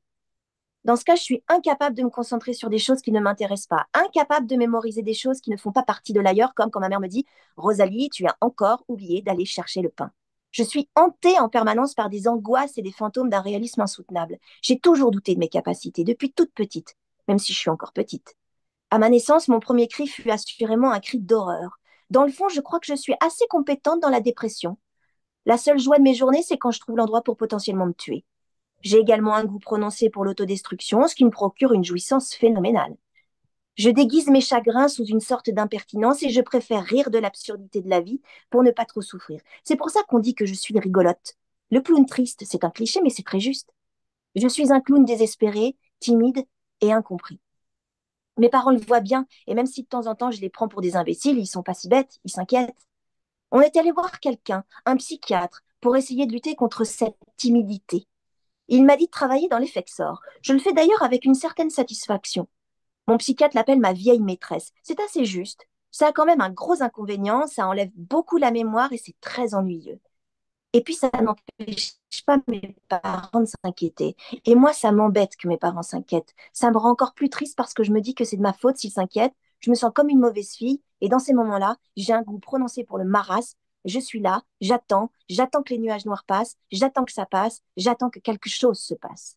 Un jour, j'en ai eu tellement marre que je me suis même adressée à Dieu, alors que d'habitude, mon rapport au spirituel est une envie de rire phénoménale. Je lui ai dit, nom de Dieu de bordel de merde, tu vas faire quelque chose, oui. C'était certes complètement dérisoire, mais je me suis lavé les dents et je me suis couchée quand même contente. Le lendemain matin, je me suis levée. Je devais aller à l'école. Mais j'avais un truc qui me chatouillait au-dessus de la bouche. J'ai touché, ça piquait un peu, mais c'était doux aussi.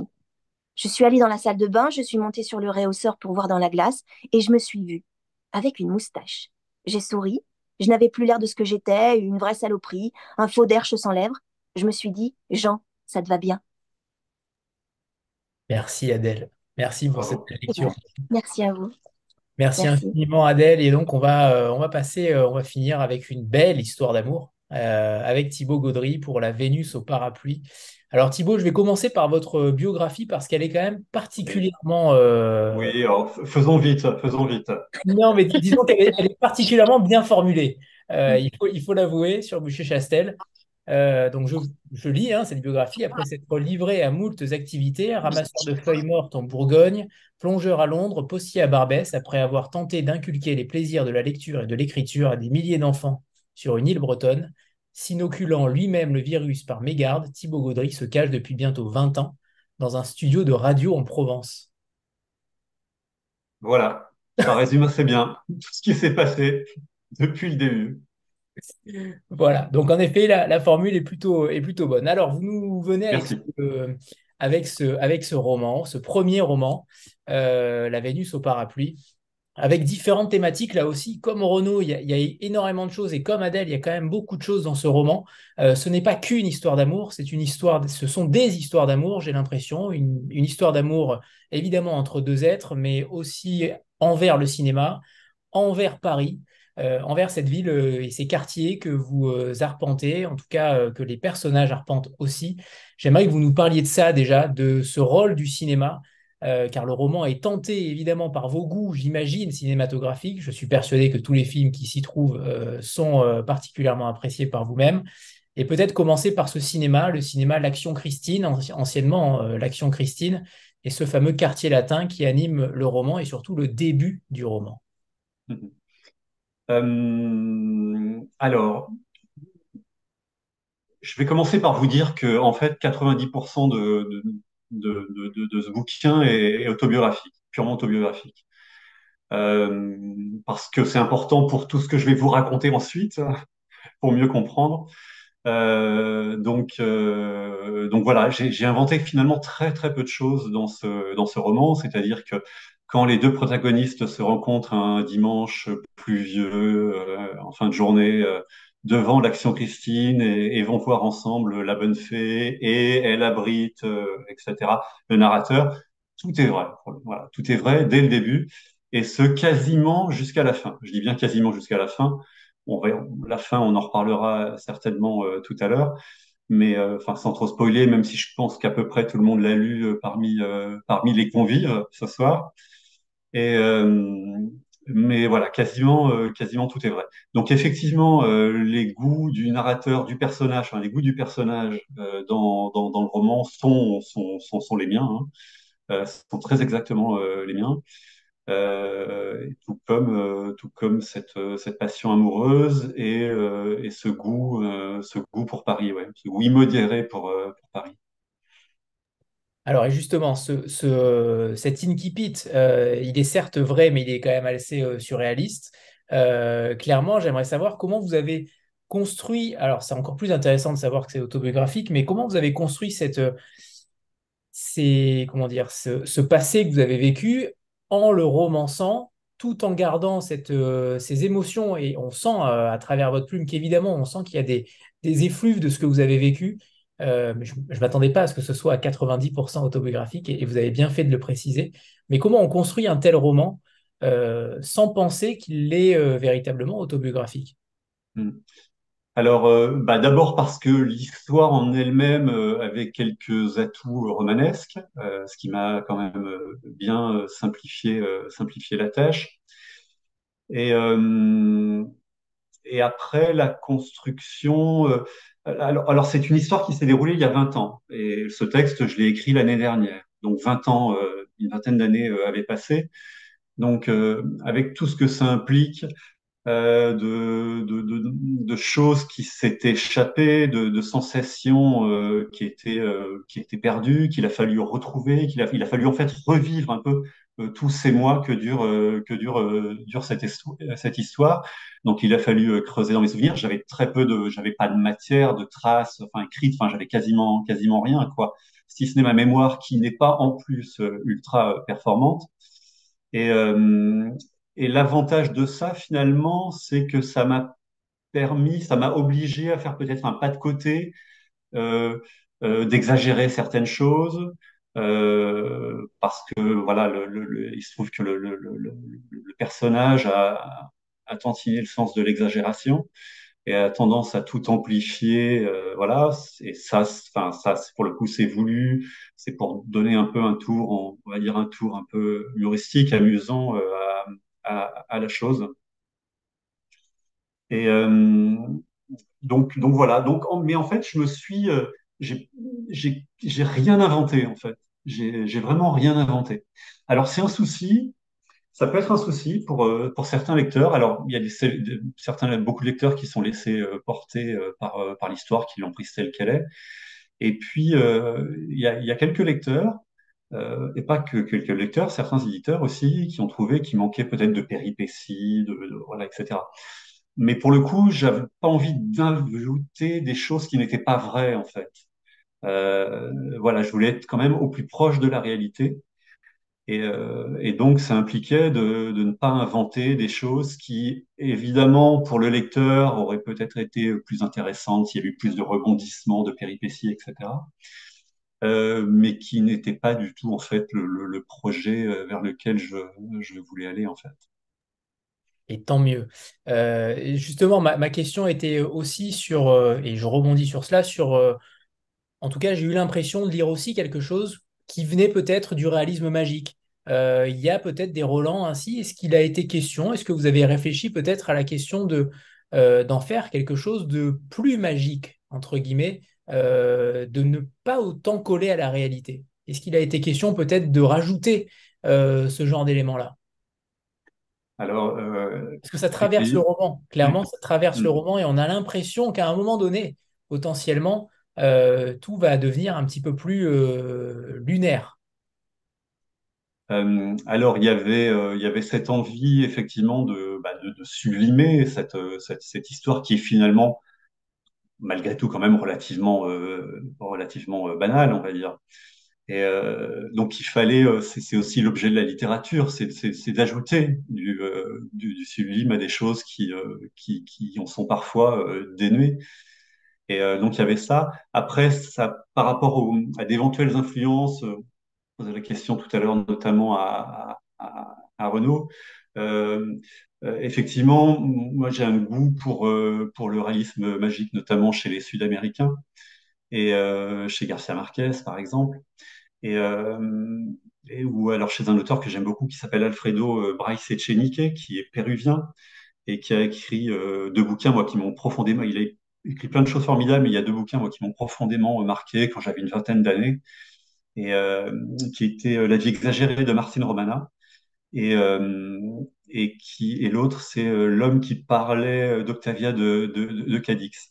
Et cet auteur m'a vraiment marqué. Alors, le problème, c'est qu'il a toujours un peu vécu dans l'ombre de Vargas Llosa, euh, qui est beaucoup plus célèbre que lui, mais il a une œuvre absolument magnifique, très dense et assez extraordinaire, et voilà, et influencé par ce réalisme magique qu'on trouve chez pas mal d'auteurs sud-américains. Pas que, hein, mais c'est vrai que le continent a beaucoup joué avec ça.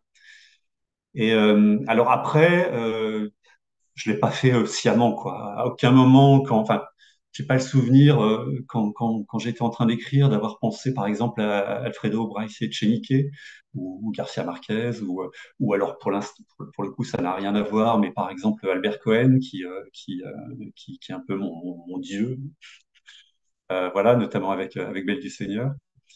Mais j'ai pas le sentiment d'avoir, enfin, j'ai pas le souvenir d'avoir pensé à eux en écrivant. J'ai vraiment essayé de coller au souvenir que j'avais de ces quelques mois qui s'étaient déroulés il y a une vingtaine d'années, et puis voilà, essayer de jouer avec ça, de, vraiment les sublimer. Je vais revenir à ça parce que c'est un peu ça l'idée, de faire quelque chose, voilà, de beau en fait. Voilà. Alors, Parce que là, c'est quand même aussi, on essaye de tendre vers ça, quoi. Bon, on n'y arrive pas toujours, mais parce qu'effectivement, comme le disait Adèle tout à l'heure, des fois, on a envie de tout balancer le lendemain matin au réveil. On se dit, mais c'est pas possible, mais pourquoi j'ai écrit ça, quoi. Et, mais voilà, mais en tout cas, on essaye de tendre vers ça. C'est quand même le but ultime. alors, je rebondis sur le titre, la Vénus au parapluie. J'ai failli dire au paradis parce que ça a été dit dans le Ça chat. m'arrive parfois de faire ce lapsus. Voilà, et ce lapsus-là, il est intéressant. Alors, j'aimerais que vous nous parliez de la naissance de Vénus, de ce tableau qui est donc en couverture de Sandro Botticelli. Ce titre-là, est-ce qu'il a une histoire particulière aussi? Est-ce que c'est peut-être le surnom que vous avez donné peut-être à cette femme que vous avez rencontrée il y a 20 ans? Voilà, oui, non, il y a vraiment. Alors là, pour le coup, je vais faire une réponse très courte parce que Euh, là, pour le coup, la Vénus de Botticelli, oui, je trouvais, et je trouve toujours d'ailleurs, qu'il y avait voilà, des choses communes entre elle et cette Vénus. Et puis le parapluie, bah, c'est le parapluie qui est un peu le fil rouge, enfin qui est l'un des fils rouges, parce qu'il y en a d'autres, notamment par rapport au cinéma, qui est l'un des fils rouges de cette histoire. Mais et puis il se trouve que voilà, le parapluie est quand même l'accessoire déterminant dans cette histoire. Sans parapluie, il ne serait strictement rien passé et je ne serais pas là à vous raconter l'histoire de ce bouquin. C'est en effet aussi un roman sur le destin, sur ces petites choses qui font Mm. que, à partir du moment où un destin bascule de deux êtres, de plusieurs potentiellement, c'était une notion qui aussi alors je ne sais pas comment s'est terminée cette histoire réelle, en tout cas, ou en tout cas comment elle a perduré dans le temps, peu importe, mais c'est pas le sujet. Mais cette histoire de destin, est-ce qu'elle vous a hanté potentiellement aussi? Est-ce que c'est quelque chose Oui. qui vous a Mm. hanté et qui finalement est retranscrit, comme Adèle tout à l'heure le disait, il fallait vous en débarrasser dans un livre. Alors deux choses. La première, c'est que effectivement, enfin, ce thème qui, pareil, qui est l'un des fils rouges un peu de cette histoire, qui revient de manière assez récurrente. Effectivement, c'est quelque chose pas qui m'obsède, mais pas loin, en fait. En fait, si. Si, si. Euh, parce que j'essaie toujours de voir dans ma vie et dans nos vies en général, qu'est-ce qui détermine le fait qu'on soit tous réunis ce soir là, avec Zoom, qu'est-ce qui nous a conduits jusqu'ici ce soir, quoi. Alors, ce sont une succession de rencontres, de lectures en ce qui nous concerne aussi, qui sont aussi des rencontres. Euh, donc voilà. Et c'est quelque chose qui m'interroge toujours parce que euh, moi, enfin, moi, j'estime avoir été plutôt que le hasard était plutôt clément avec moi globalement. Euh, mais pourquoi? Pourquoi plus ça qu'autre chose? Et si, et si, et si? C'était le thème, par exemple, du bouquin de Brigitte Giraud, Vivre vite, l'année dernière. On est en plein dans ça, quoi. Si j'avais fait ça, si j'avais fait ci, s'il avait fait ça, qu'est-ce qui se serait passé? Et ce père, S'il avait pris cette rue plutôt que cette autre, etc. Et moi, c'est vraiment quelque chose qui, ouais, si ce n'est pas qui m'obsède, en tout cas qui m'interroge oui, très fréquemment. parce que c'est vrai que ce personnage-là s'interroge constamment sur des petites choses, sur des grandes choses, mais en tout cas, il est dans une interrogation perpétuelle. Et c'est vrai qu'on n'aimerait pas forcément être à sa place parce qu'on a l'impression Non, qu'il y ouais, a moi beaucoup non de plus. personnes. Il y a beaucoup de personnes dans sa tête et c'est très intéressant de voir que, en tout cas, je me suis senti proche aussi de ce personnage-là et j'imagine que d'autres aussi, dans le fait de s'interroger sur des choses parfois, comment dire, très petites Bénigne. en réalité, très infimes. Et en même temps, ça peut être un déclencheur pour une autre, enfin peu importe, ça peut être un déclencheur pour une petite ou une grande action. Mhm. Oui, parce qu'en fait, on est sans arrêt dans l'interprétation de tout, en fait. Euh, que ce soit dans un cadre amoureux ou dans un cadre professionnel, par exemple, ou familial. Tiens, pourquoi il a dit ça et pourquoi elle m'a regardé comme ça? Et voilà, on est toujours dans l'interprétation on peut être vite dépassé par ça, on peut vite extrapoler aussi. Et puis des fois, il y a les signaux qu'on ne voit pas, cela, ou qu'on ne veut pas voir parce on est plus ou moins dans le déni. Mais ça, c'est oui, c'est notre quotidien. Et après, c'est vrai que j'ai appuyé là-dessus, j'ai insisté là-dessus parce que ça peut prêter voilà, à sourire, voire des fois à rire. Et ce personnage-là, il s'apparente aussi à Sampé, Sampé qui revient, qui est en épigraphe du roman et qui revient un petit peu plus loin aussi. Je vous cite, il était comme un personnage de Sampé, déambulant le nez au vent, la tête en l'air, indifférent aux affres du monde moderne et aux caprices météorologiques. Il traversa la Seine 4 fois, parce que la Seine, ses ponts et ses quais furent, sont et seront toujours les meilleurs alliés des cœurs transis.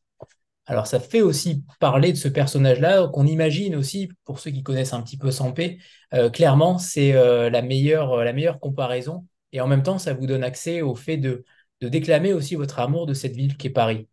Mhm. Et puis à Sampé aussi, parce que pour moi, Sampé, enfin, c'est le Mozart du dessin, quoi. Pour moi, c'est vraiment un génie. Enfin, voilà, on peut le classer à côté d'un Mozart, de tout un tas d'autres artistes dans d'autres domaines qui sont géniaux, quoi, qui sont proprement géniaux. Et Sampé en fait partie. Mais pareil, enfin, en l'occurrence, enfin, Sampé, j'ai pas pensé à Sampé en écrivant ou peut-être en cours d'écriture. Si, peut-être en cours d'écriture, je me suis dit, ah oui, tiens, il y a peut-être quelque chose. Euh, oui, il y a peut-être une trace. Voilà, un petit quelque chose là-dedans. Mais après, c'est vrai qu'on en parle, enfin, on en parle souvent. Oui, on en parle parfois, mais pour le coup, enfin, c'est parfaitement involontaire. Mais oui, parce que alors, l'idée quand même de ce bouquin, c'était d'en faire une comédie, c'est-à-dire un truc qu'on peut lire en 2 heures et voilà, et passe un bon moment. Ou, dans le meilleur des cas, on rigole à certains moments ou on sourit tout du moins. Et voilà, c'était quand même un peu l'idée à la base. Et puis, euh, et puis d'avoir une forme en même temps voilà, de légèreté, qui n'exclut pas certaines choses graves, mais parce que l'amour est parfois très léger et parfois très grave et très relou quand même. Et mais l'idée quand même de base, c'était quelque chose de faire quelque chose quand même d'assez léger, ouais, de tendre aussi vers ça. Comme une vieille comédie américaine, puisque Voilà. Mm. Ouais. Oui, c'était ça, ouais, c'était ça. Moi, ce que j'admire beaucoup alors, j'aime aussi les comédies françaises des années 70 et 80. Comme Adèle, j'ai revu Ridicule là il y a quelques jours et j'ai passé un très très bon moment. C'était savoureux. Mais c'est vrai que j'ai eu une période quand je vivais à Paris où voilà, j'ai beaucoup hanté le quartier latin, où je me suis forgé ma culture cinématographique, où voilà, quand je tombais sur un réalisateur que je connais pas, j'ai vraiment découvert par exemple Lubitsch, qui est très présent dans le roman. Moi, je l'ai découvert comme ça un peu par hasard dans un cinéma du quartier latin. Et alors là, pour le coup, j'ai eu aussi un coup de foudre, quoi. Je me suis dit, ce mec est génial aussi. Pour le coup, il est arrangé du côté de Sampé, par exemple, ou de Mozart. C'était un virtuose, ce réalisateur. Tous ces films sont des chefs-d'œuvre. C'est léger, c'est virevoltant, c'est écrit au cordeau. La direction d'acteur est formidable. C'est plein de trouvailles. Enfin, voilà, c'est exceptionnel, c'est exceptionnel. Et donc l'idée, c'était un peu ça aussi c'était un peu ça le modèle. C'était un petit peu ça le modèle. Ouais. Et j'aimerais que vous nous parliez de ce cinéma-là, parce que clairement, cette scène de début où en effet, ces deux individus qui vont au cinéma et qui, comme par magie, sont assis l'un à côté de l'autre. Pour tous ceux qui sont déjà allés au cinéma seuls, beaucoup ont fait ce rêve de rencontrer potentiellement quelqu'un au cinéma. Je suis persuadé qu'en tout cas, tous ceux qui ont vécu cette expérience d'y aller seuls ont eu à un moment donné une conscience, une Mm, idée, ou en tout cas une volonté mm. que ça se produise.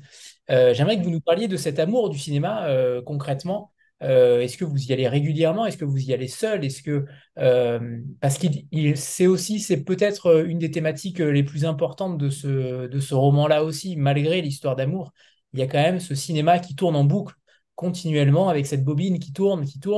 Et c'est quand même très intéressant puisque c'est plutôt rare dans la littérature de mettre aussi le point d'ancrage sur le septième art. J'aimerais que vous nous parliez de votre amour pour le cinéma. Alors, effectivement, c'est quelque chose c'est quelque chose auquel on a peut-être toutes et tous rêvé. Moi, ça ne m'est arrivé qu'une fois, hein, et pourtant, je suis allé vraiment beaucoup au cinéma. Bon, alors après, quelle fois, quoi. Mais voilà. Mais c'est quand même, oui, c'est quand même quelque chose de tout à fait exceptionnel, hein. Enfin, y compris, ou alors, ça pourrait être dans une autre file, hein, ça pourrait être dans une file de musée, ou la file à la caisse au supermarché aussi, d'ailleurs, hein. C'est Ça aurait pas, moins de charme. Ça aurait beaucoup moins de charme. voilà. Alors, au-dessus supermarché, oui. Chez Picard, beaucoup moins. Pour le coup, j'aurais peut-être fait quelque chose de plus court. Euh, mais Et de plus froid. finalement, le cinéma, c'est presque un non-choix. Là, je vais revenir au fait que tout ça est très autobiographique. Donc, il se trouve que le décor, l'arrière-plan de cette histoire est le cinéma, parce que voilà, ça s'est fait comme ça. Il y avait cette passion commune pour le cinéma. Et mais c'est vrai que je suis allé beaucoup au cinéma tout seul, enfin pas toujours, hein, je veux dire, mais je suis allé beaucoup au cinéma tout seul. Ça m'arrive encore de temps en temps. Alors moins parce que alors je n'habite plus à Paris depuis très longtemps. Et là, je suis dans un endroit quand même où l'offre cinématographique est quand même très modérée. Je suis vraiment dans des collines, dans la pampa, donc voilà. Donc l'offre ciné était là. Mais ceci dit, j'ai une bibliothèque formidable avec plein de Lubitsch, plein de Woody Allen, plein de Billy Wilder. Voilà, donc ça va. Je me sens pas trop seul et voilà. Lubitsch continue malgré ça de m'accompagner. Ce qui est intéressant, c'est que nos trois invités ce soir ont un autre arc de la littérature, la musique pour Renaud, le cinéma pour Thibaut et le dessin pour Adèle. Donc c'est intéressant de voir à vous trois, vous avez quasiment bouclé l'offre Dans tout le culturelle spectre, ou française, presque. presque. Vous comparez vos personnages à un tableau de Chagall. Ces personnages qui flottent. C'est vrai que c'est en effet bien vu parce que en effet, dans les tableaux de Chagall, on est un petit peu dans cette dimension-là. Est-ce qu'il y a une histoire aussi particulière par rapport à cela, par rapport à ces tableaux, à ces personnages que vous imaginez flotter dans l'air comme si tout était irréel? Et on en revient aussi au réalisme magique qui peut s'apparenter à des tableaux de Chagall. Tout à fait. Tout à fait. C'était l'idée. C'était pour appuyer là-dessus. Alors, pour le coup, Chagall fait partie des 10% de fiction, quoi, de fiction pure. Alors, je pense que on l'a compris en lisant le bouquin. J'aime beaucoup Chagall, mais c'est un amour que, moi, à chaque fois que je vois un Chagall, c'est comme quand j'entends, et c'est pour ça qu'il y a Nina Simone aussi dans ce bouquin, c'est que à chaque fois que j'entends une chanson de Nina Simone, que j'entends la voix de Nina Simone, je suis bouleversé, vraiment. Vraiment, ça m'émeut, quoi. Il y a un truc chez elle qui me prend aux tripes instantanément. Et à chaque fois que je pose les yeux sur j'en découvre encore, presque quotidiennement, un tableau de Chagall, il se passe quelque chose, quoi. Il se passe quelque chose. Il y a pareil une émotion. Voilà, il m'emporte tout de suite, quoi. Il m'emporte tout de suite. Et donc Chagall, alors il y a beaucoup d'autres peintres que j'aime beaucoup, mais il se trouve que Chagall, par rapport à l'histoire, se prêtait, voilà, tout à fait à l'histoire et à ce que je voulais faire passer. Et d'où le choix de Chagall et cette récurrence dans le roman. Mais effectivement, c'est une passion plus tardive, donc plus récente en fait, Chagall. Voilà. Alors, Donc c'est un et au cinéma, il y a un passage extrêmement drôle au début du livre, c'est cette fameuse théorie de l'accoudoir, ce fameux vide juridique de l'accoudoir, concrètement, à deux personnes quelle part de l'accoudoir a-t-on droit dans une première rencontre, en tout cas, est-ce que l'accoudoir de cinéma a une existence juridique, vous dites même, vous considérez qu'il y a un vide juridique. J'aimerais que vous nous parliez de cette théorie de l'accoudoir parce que j'ai l'impression que ça a aussi ça dure plusieurs pages et c'est ça qui est très drôle et très intéressant, c'est que vous n'en faites pas qu'une seule formule. C'est plutôt extrêmement crédible et je suis persuadé que tout le monde a déjà vécu ce genre de scène. Est-ce que il y a quelque chose de particulier derrière cette scène? Alors, oui, elle fait deux pages, mais c'est vrai, par exemple, je sais pas, le talent, par exemple, de quelqu'un comme Éric Chevillard, que j'aime beaucoup, qui est capable de faire 100 pages sur un type qui suit une fourmi, par exemple, et tout ça, c'est une sorte de feu d'artifice verbal. Et alors là, pareil, alors ça, c'est le genre de sujet, je trouve qu'il aurait pu s'y prêter, faire 150 pages sur ça, je pense qu'il y a la matière, mais bon, ça, j'ai pas ce talent-là, donc j'ai fait que deux pages. Et, mais c'est quelque chose qui parle à tout le monde parce qu'on a tous forcément un jour pensé ça, on s'est retrouvé au cinéma ou au théâtre ou dans un concert, enfin peu importe, ou même dans le métro. Enfin voilà, il y a tout un tas de situations dans nos vies au quotidien où on s'est retrouvé à côté de quelqu'un qu'on connaissait soit pas du tout, mais qu'on trouvait charmant et voilà. Et voilà, il y a des rencontres comme ça, furtives, qui ne débouchent sur rien parce qu'on a été ici pendant trois stations dans le métro à côté de quelqu'un, quoi. Début de l'histoire à Bastille, fin de l'histoire à Hôtel de Ville, quoi. Et voilà, et c'est tout. Et puis après, avec des gens, des fois, des gens qu'on connaît un peu, on se souvient plus tous forcément de nos premiers émois au cinéma, par exemple, quand on avait 16 ou 17 ans et qu'on est allé la première fois au ciné avec une potentielle amoureuse ou un potentiel amoureux et voilà. Donc ça ramène vers ça. Et ça, pour le coup, c'est vraiment quelque chose qui parle à tout le monde. Et c'est genre forcément d'interrogations de questions qu'on s'est posées. Voilà. Puis c'était histoire de faire quelque chose un peu amusant sur le sujet, quoi. Qui me semble vraiment digne d'importance. Et je trouvais qu'on avait trop peu parlé dans la littérature, j'allais dire contemporaine, mais même Victor Hugo a très peu parlé des accoudoirs au cinéma. Et Je c'est comprends pour pas ça, pourquoi. et c'est pour ça que je vais en lire un extrait parce qu'en effet, c'est savoureux. Quand deux coudes inconnus étaient amenés à se côtoyer dans une telle intimité, quelles étaient les préconisations? Fallait-il, par élégance, laisser la femme jouir de l'accoudoir à sa guise en prenant soin de ne pas s'en approcher? Fallait-il trouver un accord tacite qui autoriserait les deux coudes à en profiter de manière équitable tout en maintenant une distance respectable? Ou bien faire fi de toute bienséance, se l'arroger sans le moindre égard dans l'espoir que votre voisine essaiera d'en faire autant, provoquant ainsi moult rapprochements dans une fausse inadvertance? Il chercha longtemps la meilleure doctrine avant d'opter pour celle qui consiste à établir son coude sur 49% de la surface de l'accoudoir, laissant 49% à l'autre, en tenant compte d'une petite marge de sécurité entre les deux. Un bref passage de ce que vous dites sur la théorie de l'accoudoir, qui est en effet savoureux. J'aimerais que vous nous parliez, Thibaut, de votre lien également avec Pascal Gauthier, votre éditrice. Comment s'est formée aussi cette relation de confiance et le travail potentiellement qui en a découlé. Alors pour le coup, confiance est le terme approprié parce qu'il faut obligatoirement être dans une relation de confiance parce que effectivement, c'est un peu comme si on lui confiait un enfant, quoi. On a passé beaucoup de temps à le faire grandir, à en faire quelque chose qui, voilà, qui soit à peu près autonome, qui puisse aller vers éventuellement d'autres lecteurs. Et voilà, et on a sué, on a Et passé heureusement aussi de bons moments, hein, parce qu'on parlait tout à l'heure, notamment Adèle parlait de la douleur et la souffrance que ça fait, mais c'est quand même aussi beaucoup de moments de joie qui sont, enfin, en tout cas, moi, pour ma part, beaucoup plus nombreux, heureusement, parce que sinon, ce serait, enfin, à quoi bon? Mais voilà, c'est un peu les montagnes russes, quoi. Et Et notamment pour vous, avec l'autobiographie, puisque la plupart du temps, 90% a été autobiographique, ça devait être encore plus douloureux peut-être aussi de confier ce texte à un il y éditeur. avait ça aussi, et puis peut-être que ce texte aussi est né d'une forme de douleur, d'où aussi l'intérêt d'en faire quelque chose de léger et, et de possiblement amusant et divertissant. Et donc il faut vraiment une relation de confiance parce qu'on lui confie, on confie à notre éditrice, enfin auteur, mais en l'occurrence trice, quelque chose qui nous est cher, quoi, et avec qui sont tissés des liens ou avec qui une familiarité, enfin, etc. Et donc voilà. Et après, bon, donc on nous le prend.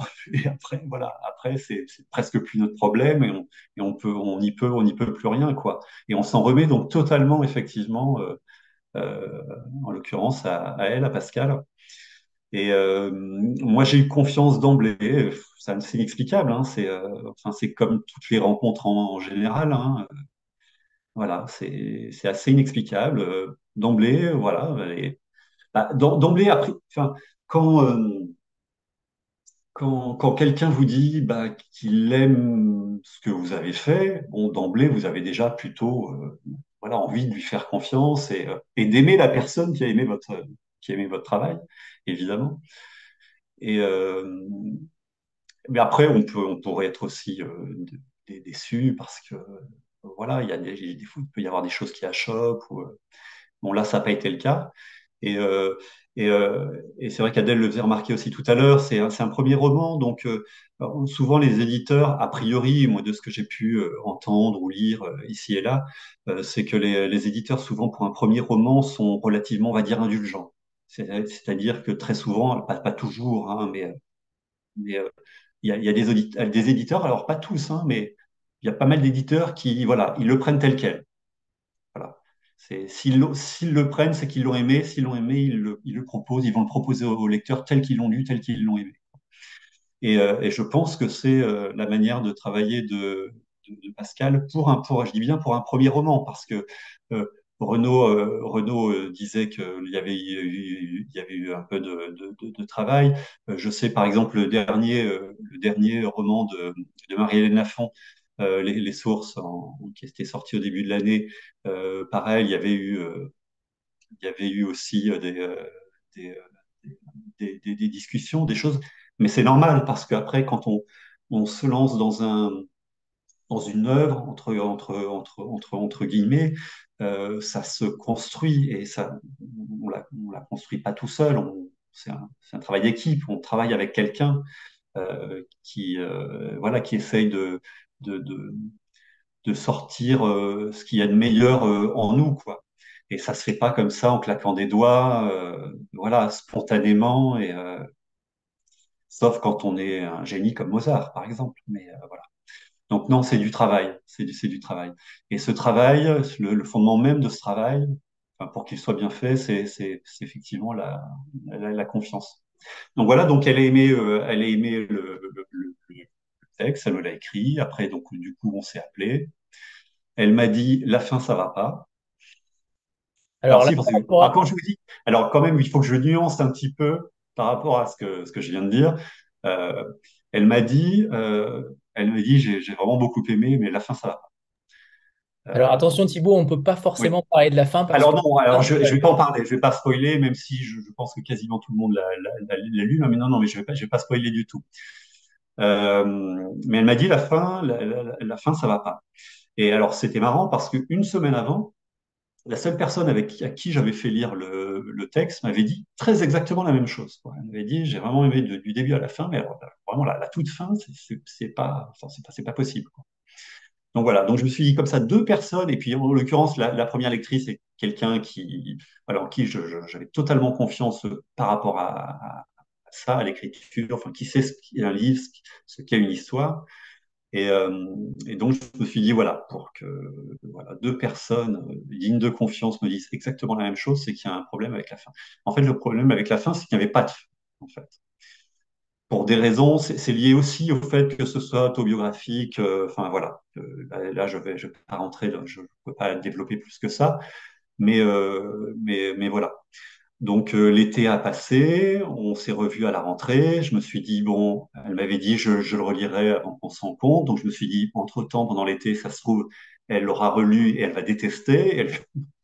Bon, c'est pas ce qui s'est produit. Par contre, elle m'a reparlé de la fin. Et je lui ai dit, ben, bien sûr. Parce qu'après, c'est vrai que il y a, des fois, on peut être un peu chatouilleux sur certaines choses. Il y a des choses qui nous importent. Si elles sont dans ce bouquin, c'est qu'a priori, elles nous importent. Et donc, on n'a pas nécessairement envie de les modifier, voire pire, de les supprimer.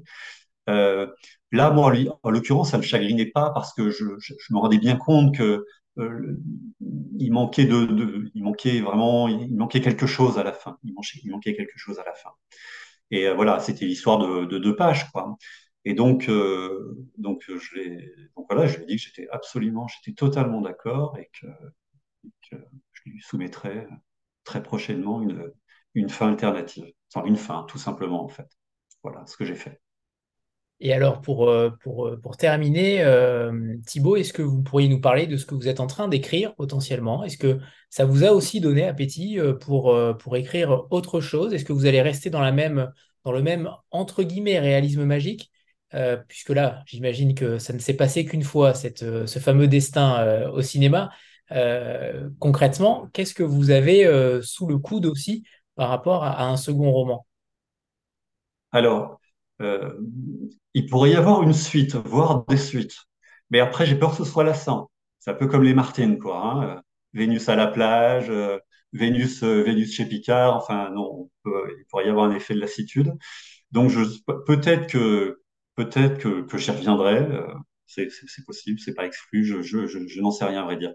Non, j'ai plusieurs choses. Alors, je me suis pas j'écris pas en ce moment, mais enfin, j'écris pas. Je suis pas dans une vraie phase d'écriture. Je note beaucoup. Je note beaucoup. Le souci que j'ai souvent, c'est de faire le tri entre toutes mes envies, quoi. Parce que il y a plein d'histoires que j'ai envie de raconter, mais j'ai du mal à me fixer sur une. Alors, il y en a trois ou quatre qui sont un peu plus avancés que les autres. Il y a des trucs nuls, je sais que ça restera à l'état de notes. Et donc voilà, il y a une qui, quand tout à l'heure je parlais d'une vieille femme, c'était même pas une blague, c'est pour de vrai d'ailleurs. Mais je me sens pas encore tout à fait prêt à me lancer dans cette histoire-là. Je crois que je vais attendre encore un peu. Donc voilà, mais j'ai deux, trois, dont une idée qui est quand même relativement bien avancée, enfin dans mon esprit et dans mon carnet de notes. Donc peut-être que j'irai vers ça. Après, ce sera pas radicalement différent dans le style de la Vénus au parapluie. Évidemment, je vais pas me mettre à faire du Proust ou du Virginie Despentes. Enfin voilà, je vais faire un truc qui me ressemble et voilà, qui me ressemble fatalement, quoi. Donc Et, voilà. et alors, si on termine cette rencontre par un extrait, Thibaut, que vous avez choisi. Et donc c'est la théorie de la coudoir, mais comme elle est vachement bien, je vais vous la relire. Non, c'est pas vrai, évidemment. Euh, oui, alors j'ai cherché un passage, mais voilà, comme j'ai fait ça un peu au débeauté, du coup.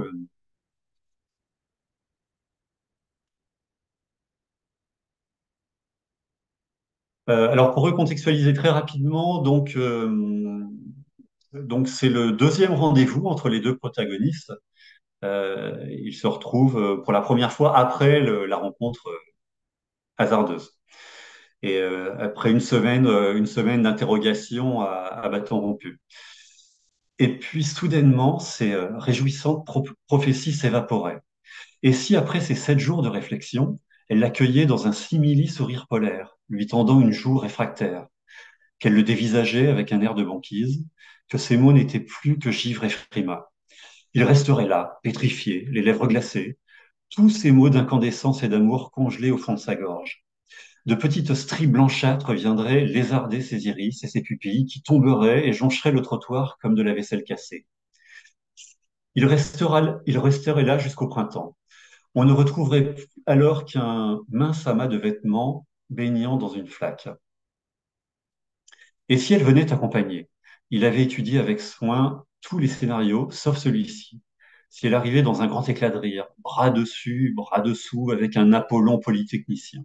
Un genre de type capable de vous réciter en version originale toutes les répliques de tous les films de Lubitsch, y compris ceux réalisés en allemand dans sa prime jeunesse. Les plus pointus des Lubitschophiles ne manqueront pas d'arguer que la tâche ne serait guère compliquée, ils sont tous mus. La vue même de cette main gracile dans celle d'un autre lui serait insupportable. Tout comme cette intruse présence sous ce qu'il considérait désormais comme sa moitié de parapluie. Il s'enfuirait sans doute après avoir prétexté le brusque souvenir d'une vieille tante agonisante qui le réclamait à son chevet avant de trépasser. Dimanche tardait. Il en conclut que l'on avait probablement glissé quelques galets dans le sablier du temps. Il s'étirait avec une langueur inopportune. Le calendrier semblait une masse caoutchouteuse dont aucune journée ne parvenait à s'extraire. Jeudi se traînait, vendredi mollassait, samedi délayait chacune de ces minutes en vous regardant d'un petit air sadique. Les heures qui le séparaient de l'objet de sa vénération lui rappelaient son triste passé de cancre, mais sans qu'aucune récréation ne vienne égayer un peu ses journées. Voilà. Merci Thibaut. Il est temps C'est de vous moi. remercier tous les Merci. trois. Merci Adèle, Renaud et Thibaut pour cette belle rencontre. On a évidemment apprécié d'avoir vos trois voix différentes, singulières, vos lectures différentes aussi. Mais c'est parce que vos romans le sont singuliers et différents. Et on a passé évidemment un très bon moment avec vous et on est ravis que ces trois romans chez Bûcher-Chastel, et on embrasse encore une fois votre éditrice, bien entendu. Merci à tous, merci infiniment et on vous souhaite le meilleur à tous les trois pour vos différentes carrières littéraires et autres. Et autres. Merci beaucoup. Merci, c'était Merci un beaucoup. plaisir partagé. Merci Merci. à tous et tous. Merci à tous. Oui. Bonne soirée à tous. Au revoir. Au revoir. Au Au revoir. revoir. Salut la team Bûcher-Chassel. Salut Thibaut. Salut Adèle.